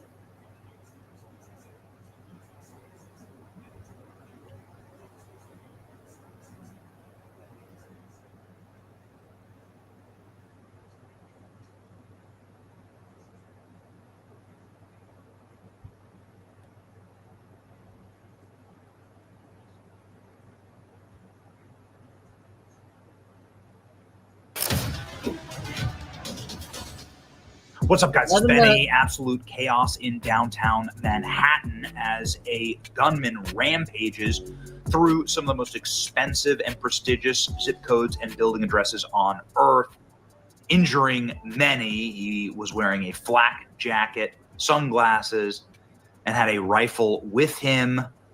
He was firing on police officers and civilians alike, and we're learning so much more. Here's a full update. Rifle-toting New York City shooter critically injures 3, including cop, inside of the Blackstone building, NFL headquarters. This was the scene outside of that building. You can see police officers locking down the entire block, rushing into the building, performing CPR on some victims. Horrible scenes outside This was the scene outside before the shooting started. This is the man, the perpetrator. You can see him here clearly carrying AR-15, I assume, right? Maybe with a suppressor on it. I'm not sure. It's hard to see. The photo isn't that great. Security camera photo of. It takes 90 seconds for this NASA-engineered AC cool down your room. It's smaller than a toaster. The madman rampaging through. People are saying that he's potentially Middle Eastern or Indian. That was the initial reports. Ladies and gentlemen, though, we know more now. 5 people shot inside of the office building in Manhattan. This was, again, the Blackstone headquarters. Blackstone is a massive hedge fund. This is their website right here. They're the biggest hedge fund on earth with $1.2 trillion under management. It's just one of those like massive dark money groups that's as big as most countries' GDPs. Anyway, this is a update, ladies and gentlemen, to this story. The individual who was rampaging throughout the afternoon, starting at around 7 p.m. Eastern Standard Time, that led to the New York City Police Department locking down the entire block. He has killed himself. Of course, not before CNN killed any credibility of anyone ever believing them in any instance of importance. CNN calling this individual a white man, and just have to note this. They do not know who he is. They know he is a male, possibly white. He's wearing sunglasses. He appears to have a mustache. CNN did this multiple times, by the way, saying that the shooter was white. Got it? Got it, CNN? The shooter is now dead on the 33rd floor of the Blackstone hedge fund building. Obviously, people are sharing images like this because, well, 33rd degree, Freemason, Illuminati, Blackstone. I mean, the chat's going to blow up on this one, right? Does this have anything to do with the Illuminati? Does this have anything to do with secret society? Is he trying to send a message? Does he go to the 33rd floor for a reason? Blackstone, kind of like globalist control organ, right? And massive hedge fund. Well, let me tell you what we know, ladies and gentlemen. We know that CNN is racist. They call this black shooter a white guy. The reason I can say he's a black shooter is because now we know his ID. He was ID'd just seconds ago as Shane Tamura. Shane Tamura. He killed a New York police officer. The maniac gunman who killed 5 people at 345 Park Avenue Monday evening, identified as Shane Tamura, 27, of Las Vegas. Law enforcement told the Post. Authorities said the vehicle found with Nevada plates registered to Tamura at the scene and the rifle case inside, sources said. Smears of blood were seen at the assault rifle Tamura used during the deadly rampage, according to photos obtained by the Post. Let's go ahead and look at those photos here. Here's the Las Vegas Metropolitan Police Department concealed carry firearms permit. This does not mean he's a cop. This is simply his concealed carry permit, right? So he had a lawfully acquired firearm, as far as you can assume here, right? Because he has his official permit. So Shane D. Tamura of Las Vegas, Nevada, using this weapon right here, ladies and gentlemen, shot up the building, potentially wounding and or killing 5 individuals. This is what it looked like from inside of the building, barricading the office floors. Again, one of the largest hedge funds on earth, the 33rd floor. Some people saying that he may have been targeting the NFL because he actually was a aspiring NFL player. Shane Tamura played high school football and was a good player. And there's even interviews of him on the sideline after a successful game, being asked about a high school football game in the year 2016. This is, of course, what CNN said was a white man. There you go. Video believed to be Manhattan shooting the suspect high school running back in 2016. Notably, the building the shooting happened in was NFL headquarters. We have no idea if there's a connection there, but that's what the internet is saying, right? Here, ladies and gentlemen, is the floor, 33rd floor, in which he killed himself after harming many others. And some are saying that potentially he may have worked in the building at some point in his life. There are some accounts that are saying that. I don't know that. That's just what is available publicly right now. Mayor Eric Adams here in this video saying that people have been shot and injured, and that the building is completely on lockdown, and that the police are going floor by floor and clearing the building out. And so still very, very much a active crime scene right now. Here's the way that Fox covered it. Sean. These glasses destroyed a multi-billion-dollar industry. Don't risk straining your eyes or wasting money on outdated prescription glasses. You know, this is very rare, and what is so unusual about this is this suspect apparently is 27 years old, from Las Vegas, not from New York, and a report saying that he apparently has no immediate connection, as we know now, to what happened here. But just imagine, it's 6:30 at night, people leaving the offices. We're in the heart of capitalism of this country of America. Colgate-Palmolive's headquarters across the street. The giant Blackstone, Stephen Schwartzman hedge fund, asset management company, billions of dollars under its control in that building. The National Football League headquarters in that building. This is the beating heart and soul of corporate America, and this gunman invaded it earlier this afternoon, apparently shooting and killing 4 other people. And a high-level police official told me that that number is expected to rise. Well, that happened at 6:30. The call on cell phones went out to shelter and stay in place. I'm told that there are still people sheltering in place inside that office building. Some of the other office buildings here have been evacuated with people leaving. You have to wonder what the motive is if there is no connection. If this suspect drove in his car, which was searched, as we understand, all the way from Las Vegas to somehow and for some reason target this building, this especially in light of all the political controversy over capitalism in our country, but it is too early to speculate what the motive is. In my memory, the last such shooting here in New York City occurred in 1997 when a 69-year-old Palestinian man opened fire in the Empire State Building observation deck, killing 1 person. That at first was denied as a political shooting, but then it was confirmed that that was a Palestinian activist shooting for political purposes. But right now, of course, it is too early to try and determine what the motive for this shooting is that apparently has taken the lives of 4 civilians, a brave New York City police officer who was working private security in the desk lobby, and the gunman who shot himself.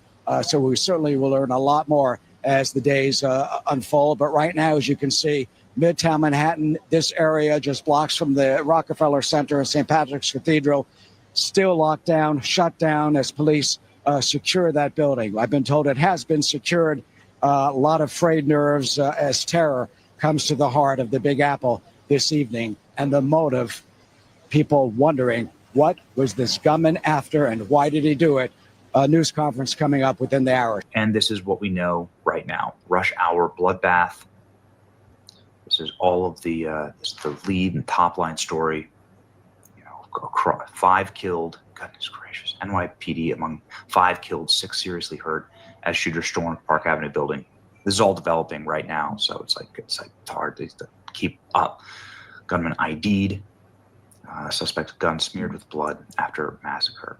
He was using a Palmetto State Armory AR-15. So here we go. There it is.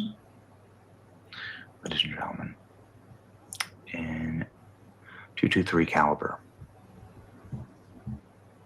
They're higher quality photos. Gun retails for about $420. He's 27 years old. He's at Las Vegas. He killed a cop and injured some others. What a complete monster, and what a reminder that the very last thing that New York City needs right now is to defund their police. Zorhan Mandami would just create far more of this carnage. This is exactly what happens when you defund your police, when you tell psychopaths that they can just go murder at will, and when you encourage people to atomize through the Marxist rhetoric that Zorhan Mandami uses, that all white people are evil, they need to be taxed more, and so on. This is what you get. This is what you beget. And so, please, for the love of God, New York, do not elect this communist. Anyway, it's your boy Benny. For more updates, pray for the victims in New York.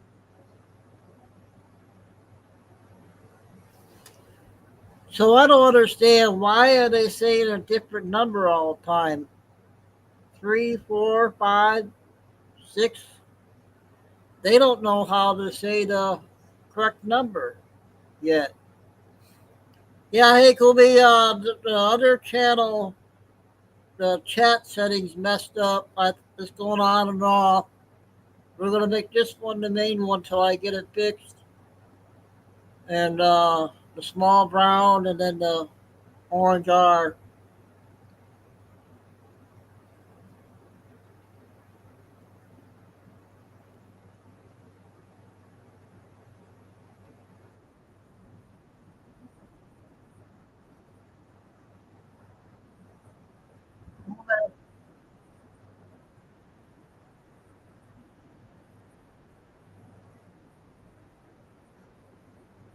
To throw out her conviction because she's innocent. Today, she filed another petition asking the justices to settle an argument over whether the U.S. government is required to honor its commitments nationwide. And if the justices agree with her argument, then Maxwell's conviction could be thrown out. So here's what's going on. Ghislaine Maxwell was convicted on several federal charges back in 2021, and she's been appealing ever since. Her argument is that she should never have been prosecuted in the first place.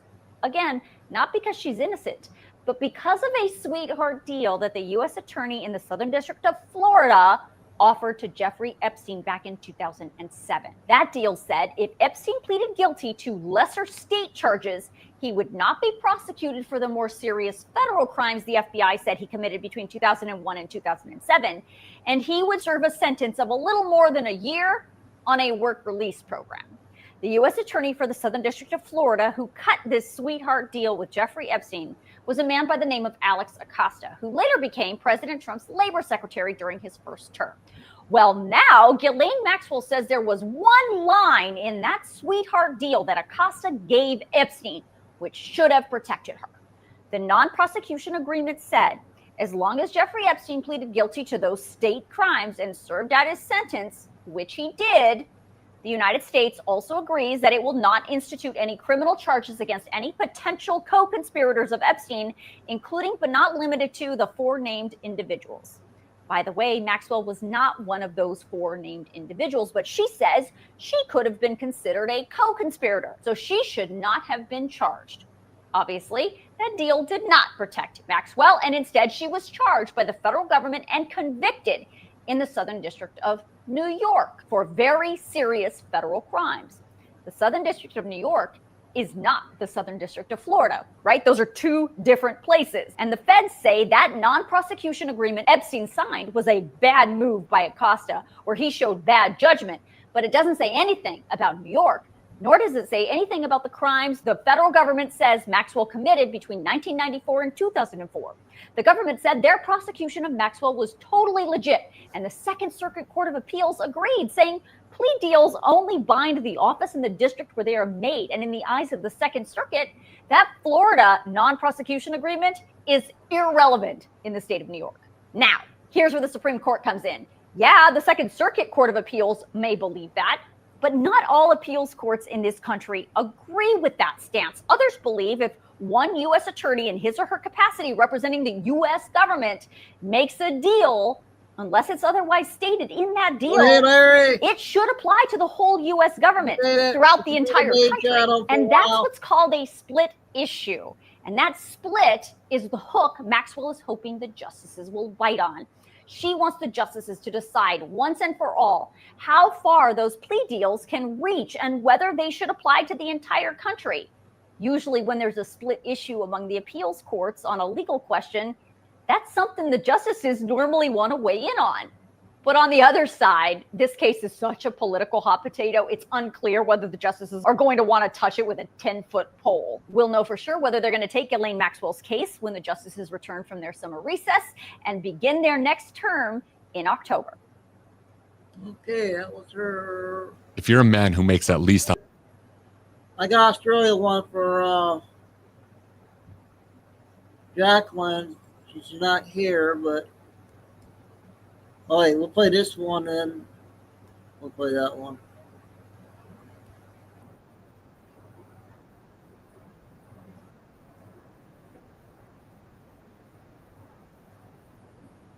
$11 minutes.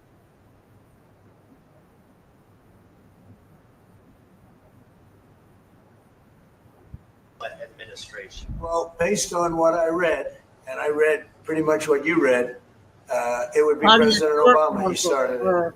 And Biden was there with him, and Comey was there, and Clapper, the whole group was there. Brennan, they were all there in a room. Right here, this was the room. This is much more beautiful than it was then, but that's okay. I have nice pictures up that came out of the vaults. They were in there for 100 years. This is much more beautiful.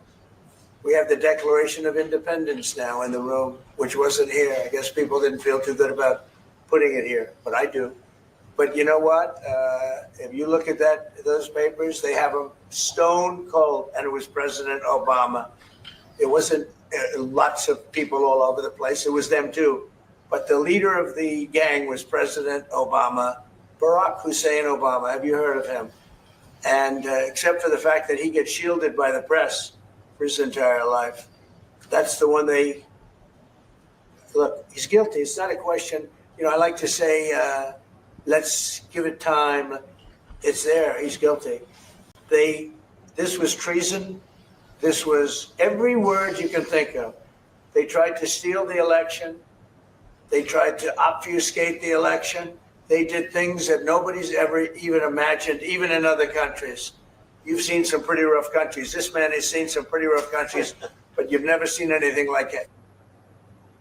In no uncertain terms, President Donald Trump says that Barack Obama is guilty, that he was the ringleader, that he was the boss who manufactured so-called intelligence, fake news, weaponized it via the intelligence community to falsely accuse President Trump of being a puppet of Vladimir Putin. And they used that to try to subvert the duly elected president for whom you cast your ballot. Now, Barack Obama doesn't weigh into politics super often. He does sometimes, usually on social justice type issues. Whenever there's a Black Lives Matter issue that comes to light, you'll hear from Barry.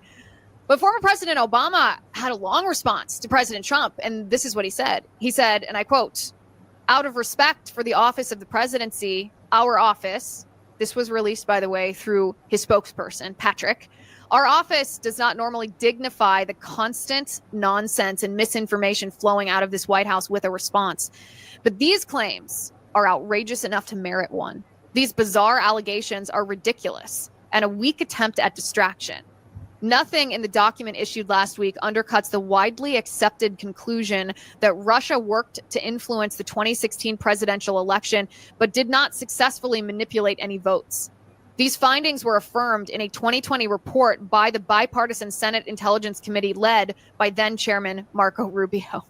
End quote. Widely accepted, Mr. President.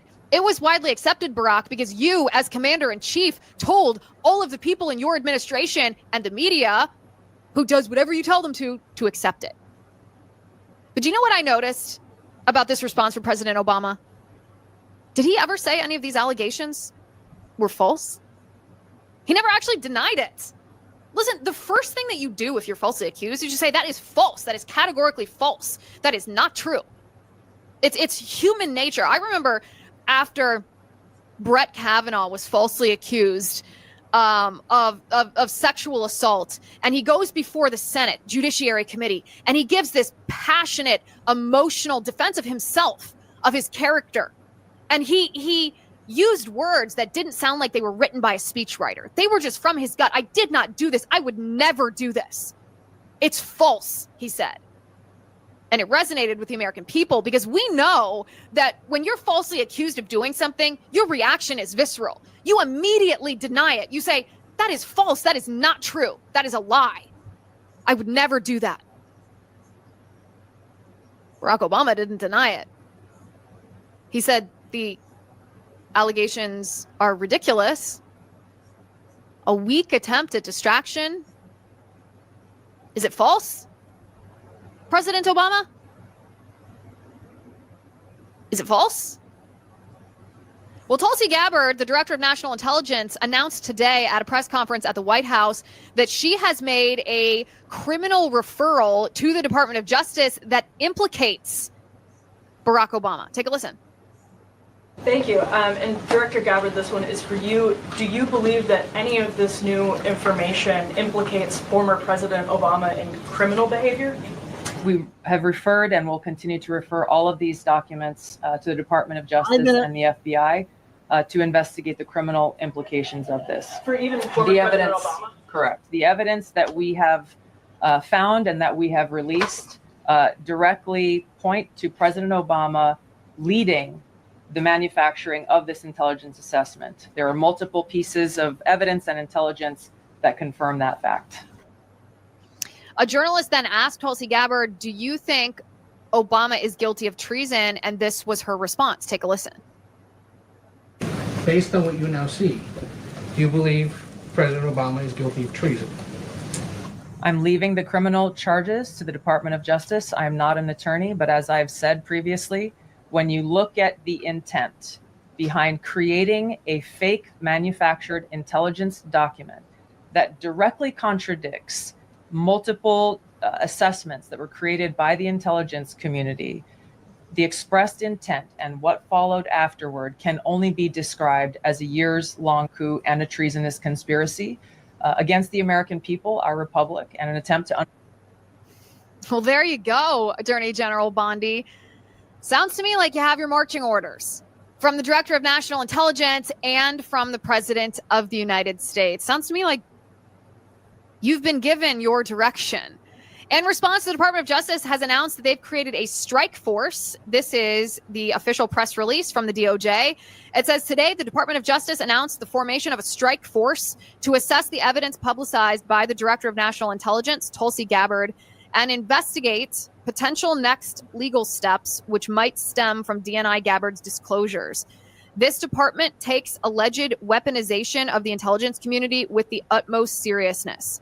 Upon the formation of the strike force, Attorney General Pamela Bondi stated, quote, the Department of Justice is proud to work with my friend, Director Gabbard, and we are grateful for her partnership in delivering accountability for the American people. We will investigate these troubling disclosures fully and leave no stone unturned to deliver justice. End quote. Well, I certainly hope that's true. Because what did you and I vote for when we cast our vote for President Trump? We voted for justice. And justice doesn't just mean the exposure of corruption. That's an important part. That's the beginning. That's the first step. And it takes courage and it takes diligence. And mad kudos to Tulsi Gabbard for these revelations, for putting together this case to the American people in this short of an amount of time in the Trump administration. But it is but the first step. Real justice means accountability. Real justice means identifying the people who committed the crimes and indicting them for those crimes, arresting them and putting them on trial for those crimes. And now, as I said yesterday, this is actually Attorney General Pam Bondi's big test. Is she going to indict these people for some piddly little perjury charges? Just a slap on the wrist? Or is she going to exact justice for the American people? Well, make no mistake, President Trump's base is watching. We're hopeful. We encourage Attorney General Pam Bondi to do the right thing. We think she can do the right thing, but we want to see charges like treason and seditious conspiracy and grand conspiracy and deprivation of rights under the color of law, weaponization of the government against the people. There are a lot of people right now who are saying, I'm not an attorney, because they don't want to name the particular statutes that these individuals ought to be charged under. And I think that's a mistake. You don't have to be a licensed attorney to look at the elements of these various crimes and understand how the evidence that Tulsi Gabbard has released fits the elements of these particular crimes. You can look at an effort, a conspiracy to defraud the government using false information. And again, deprivation of rights under the color of law. And you can match that with the conspiracy that we've known about for a decade that Tulsi Gabbard has confirmed with internal documents from the Department of Justice and from the intelligence communities, I should say. We should start saying the names of these statutes, the names of these laws, the names of these crimes, and not simply saying, well, I'm not an attorney, so I can't speak to the exact statute under which these criminal statute under which these criminals ought to be charged. You know, just like I know, what charges these individuals ought to face, and it ain't perjury.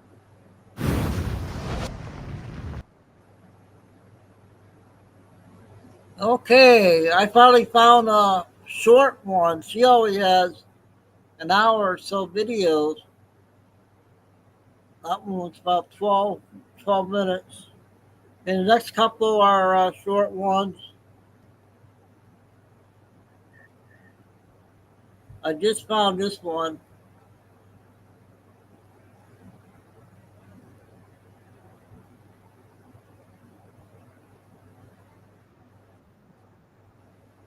But he assured me that he would live a few more years in order to tell me about the game that was being played. That game being the effort to weaponize space, to control the Earth from space and space itself. Just found it. Von Braun's purpose in life during the last years of his life, his dying years, was to educate the public and decision makers about why space-based weapons are a dumb, dangerous, destabilizing, too costly, unnecessary, unworkable, undesirable idea. The strategy that Werner von Braun taught me was that first the Russians are going to be considered to be the enemy. In fact, when I met him in '74, they were the enemy, the identified enemy. We were told that they had killer satellites. We were told that they were coming to get us and control us, the dirty commies, that whole story. First, the Russians were the enemy against whom we would build remember space-based that? weapons. Then terrorists would be identified, and that was soon to follow. We heard a lot about terrorism. Then we were going to identify third world country crazies. We now call them nations of concern. But he said that would be the third enemy against whom we would be needing to build space-based weapons. And the next enemy was asteroids. Now, at this point, he kind of chuckled the first time he said it. Asteroids, against asteroids, we're going to build space-based weapons. So it was funny then. And the funniest one of all was against what he called aliens, extraterrestrials. That would be the final card. And over and over and over during the 4 years that I knew him and was giving his speeches for him, he would bring up that last card. And remember, Carol, the last card is the alien card. We're going to have to build space-based weapons against aliens. And all of it, he said, is a lie.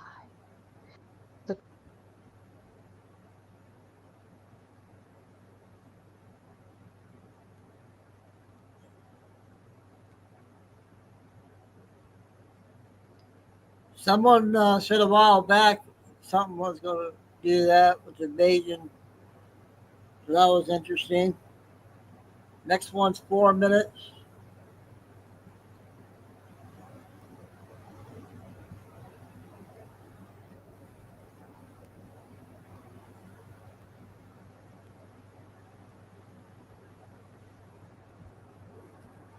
That I hope nobody else has to go through. It is something that can easily be avoided, but there's not much education. She can't. On ocean safety, and whenever I made that video, I had not heard about his death. That one, she didn't have no volume.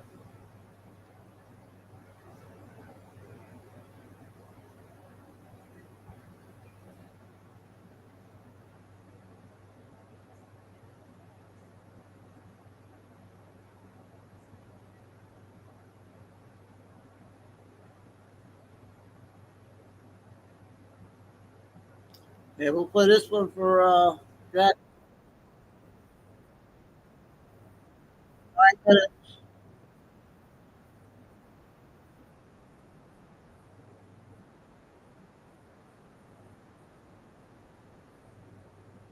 I'm going to electrical and instrumentation technician, and I've done everything by the book. Got a trade, done FIFO, paid my taxes, but somehow I still ended up homeless. And now I'm planning on leaving Australia.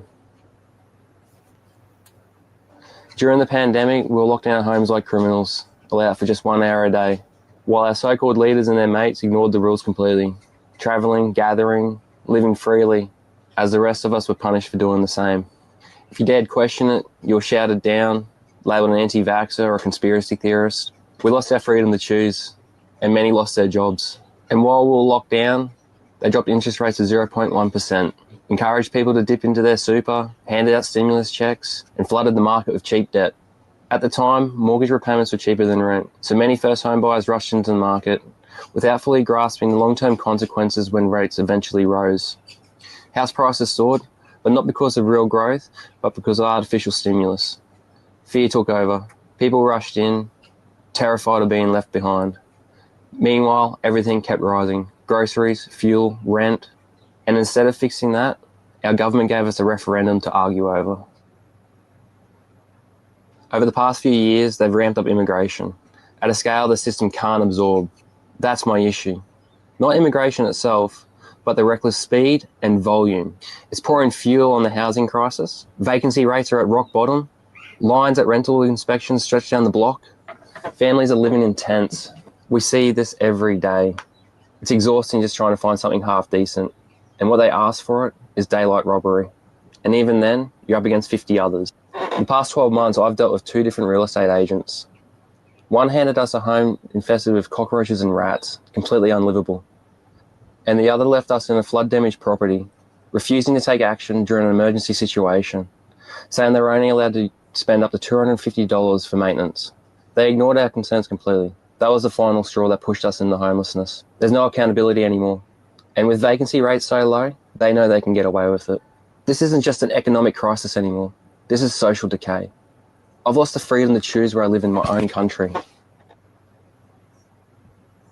This didn't happen by accident. We financialise housing to the point where it's no longer about shelter, it's just speculation. We glorify OnlyFans models, tradies, property investors, and everyday Aussies stacking investment properties like housing is the ultimate measure of success. For many tradies, it's a way out of the collapsing middle class.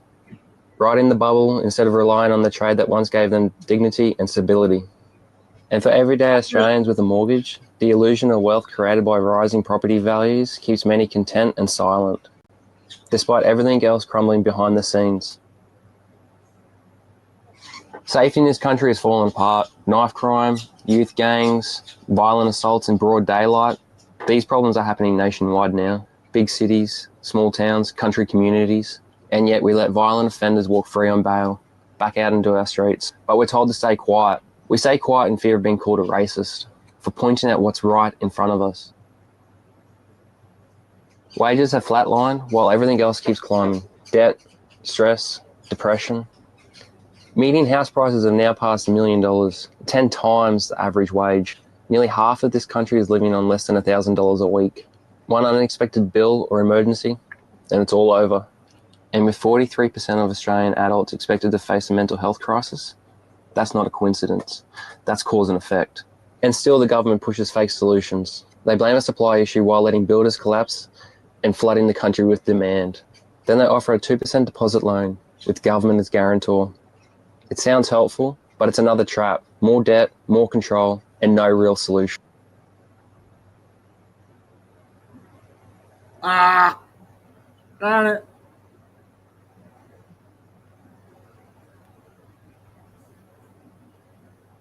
How did that go? Hopefully I didn't lose my spot. Months of being homeless. A lot of hard lessons, mentally and emotionally, but I've come out of it clearer. I've had time to really reflect on where this country is going, and I want to share what I've seen, what I've lived, and why I think Australia is in serious trouble. I'm Godfrey. I'm an electrical and instrumentation technician, and I've done everything by the book. Got a trade, done FIFO, paid my taxes, but somehow I still ended up homeless. Health crisis? That's not a coincidence. That's cause and effect. And still the government pushes fake solutions. They blame a supply issue while letting builders collapse and flooding the country with demand. Then they offer a 2% deposit loan with government as guarantor. It sounds helpful, but it's another trap. More debt, more control, and no real solution. We gave in, got muzzled, traded our values for a beer or a mortgage. Now we're trapped. Multiple jobs, side hustles, overtime just to stay afloat. I see a lot of men struggling, but holding on to the old "she'll be right," while quietly breaking down from burnout. Families are breaking apart under the pressure. I see dads getting caught up in custody battles, barely getting to see their own kids. We've normalised being in debt forever, staying silent at work to protect your job, paying income tax to build and maintain gas plants, while they ship it offshore, only for us to buy it back at a premium. We'll promise cheap electricity through green energy, but now people have to choose between heating their homes and putting food on the table. And it's the working class Aussies who pay the biggest price. I spent years doing maintenance overhauls on gas plants, oil refineries, power stations, doing 12-hour shifts, weeks on end. We miss birthdays, we miss family, we miss the chance to actually be there, just to keep this country running. Meanwhile, the profits are sent overseas, and we get the leftovers. This system doesn't care about us. It cares about banking stability and asset prices. If house prices fall, it triggers negative equity, bad loans, and severe knock-on effects across the economy. So instead, they import demand to prop up the market and protect the banks, even if it means pushing everyday Aussies into homelessness. Nearly 1 in 5 Australians work in the public sector, fully reliant on government income. When that many people depend on the system to survive, who's left to question it? Dependency breeds silence, and silence breeds decay. We've sold off our land, our homes, our resources, all to the highest bidder. The value is created by working Australians, while the profits are shipped off overseas. We've lost something deeper, our purpose, our sense of community. Modern society has created adults that are completely dependent on banks, on government handouts, on a healthcare system that treats illnesses for the food that we're sold. And I believe all of this is rooted in fake wealth, created by a currency that's constantly being devalued. And when money loses value, so do people, especially men. It weakens them, it silences them, it turns them into obedient workers instead of strong voices. We've traded resilience for convenience, truth for comfort. And in that silence, addiction takes root. Men escape into porn, video games, gambling, social media. Short-term dopamine hits numb the pain, but never fix it. It keeps us passive, distracted, disconnected from each other and from ourselves. We've become stats in a system that values debt over dignity. The shiny facade of prosperity is hiding the deeper rot. No one's thriving, just surviving. We no longer hire based on merit, we hire based on quotas. Skilled Aussies are overlooked to tick diversity boxes. We can't even agree on what a woman is, let alone guide children through childcare without confusing them into thinking they're animals. We can't even agree on one day to celebrate this country, yet we'll dedicate full weeks and even months to identity campaigns while everyday Australians struggle in silence. Everyone mocks it in the lunchroom, but no one dares say a word in public. You know, I used to think Australians would stand up and say enough, but we didn't. We were injected with a rush vaccine just to go to work or grab a beer. We were divided by a referendum, distracted by identity politics, while our standard of living collapsed behind the scenes. And rising property prices give many a false sense of wealth, keeping them just comfortable enough not to question any of it. Debt, dopamine, and division. That's how they keep us compliant. I've let a lot go. Being homeless has stripped me of my material things, and it's opened my eyes. I've seen the poverty, the addiction, and the despair, and I know it's only going to get worse. So I'm carving a new path. I've quit the industry because I can't justify working to fund a system that punishes the very people that keep it running. I spent years building and maintaining infrastructure, only to see the profits go to banks, foreign companies,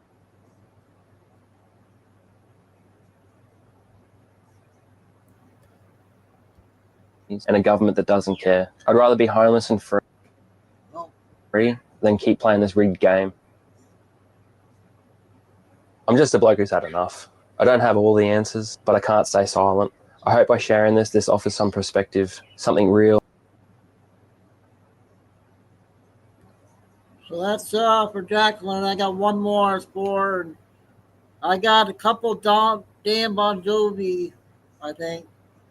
We'll finish off with him. We'll play two of those.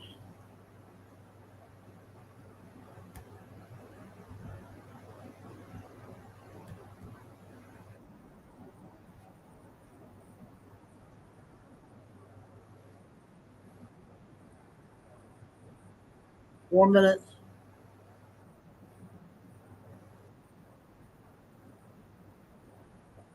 Does not mean that you don't care deeply about children in Gaza. In fact, the fact that you are committed to the truth means you care more, because no child in Gaza can be helped if people are lying about why they are suffering and how they are suffering. Again, children are suffering in Gaza, absolutely. It is a war zone. It would be horrific there. And the whole point of pointing out who is to blame is not so that people can wash their hands of it and walk away. No one is saying Israel is not to blame, therefore let's leave it as is. There's no denial, there's no justification for it. It is horrific, and we should all fight it every single day. But if you are blaming the wrong person, you will never help them. If you are excusing the terrorists who are responsible for their suffering, you will never help these children. The war will never end as long as the West continues to perpetuate this false narrative fed to them by Hamas, by the Iranian regime, by Qatar, by terrorists. I've said it a million times. Israel is not perfect. The Israeli army is not perfect. The government is not perfect. Their operations have not been perfect. Of course not. No army ever is. No organization ever is. No country ever is. But the war they are fighting is just. What would you do? You tell me right now, if Israel lays down arms, walks out of Gaza. The day the last ceasefire was brokered by the US, the head of Hamas went on national television and said, we will carry out another October 7 the first chance we get. Hamas still have capability to kill, and they have shown that they are willing and able to do so in mass numbers. There are also still hostages in Gaza, Israeli hostages, innocent people. So if Israel walks away now, their hostages rot, die, never to be seen again, and Hamas, still with killing capability, rearms, rebuilds itself, and carries out another October 7, as they said, at the first available opportunity. What country could ever do that? They don't have a right to exist and protect their people. They have a duty to. Now, they have brought more aid into Gaza than any other country in the history of war. 2 years worth for 2 million people. You want to know why it's sitting there in trucks? They've brought it in. You want to know why the UN is not handing it out? Because in Gaza, the UN is Hamas. Remember the images of UNRWA employees, UN employees taking part in October 7? They don't want to hand out aid. They want the world to think that Israel is evil and is withholding aid. It works in their favor. Look at what's happening in the world at the moment. They are winning. They are sitting there going, God, even we could not have envisaged our campaign to be this effective. I mean, we're terrorists. We're bloodthirsty, slaughtering terrorists. Even we could not have predicted the West would have lapped this up as much. Even they would be shocked. Apportioning blame to the right people for the suffering of these children is the only way they will ever be helped. Whilst Hamas has power in Gaza, not only is Israel under threat, but more so their own people. They kill their own people. They hurt their own people. They weaponize their suffering because look how bloody effective it is. So again, care deeply about every child in Gaza. Share images globally, front page of people suffering in Gaza. Don't lie about why they are suffering or who is to blame, because you're then part of the problem. You are prolonging this war. Again, Hamas will not commit to a ceasefire. Why would they? Why would they want the war to end? Look at what's happening around the world. Look at how effective their propaganda has been. Whilst the world excuses them and blames the wrong person, children will continue to suffer. So again, I say, if you care deeply about children, and I do, I fight for these kids every day. If you are sharing terrorist propaganda and you are blaming the wrong person, you will never help them. They will suffer forever. You've got to wake up to it, or you are part of the problem here.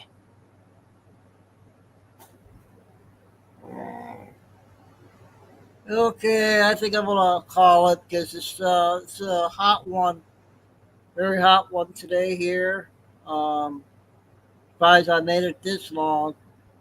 I got the air on in the fan, so we got some good stuff out. A lot of things are gonna start happening probably, so gotta be ready for it.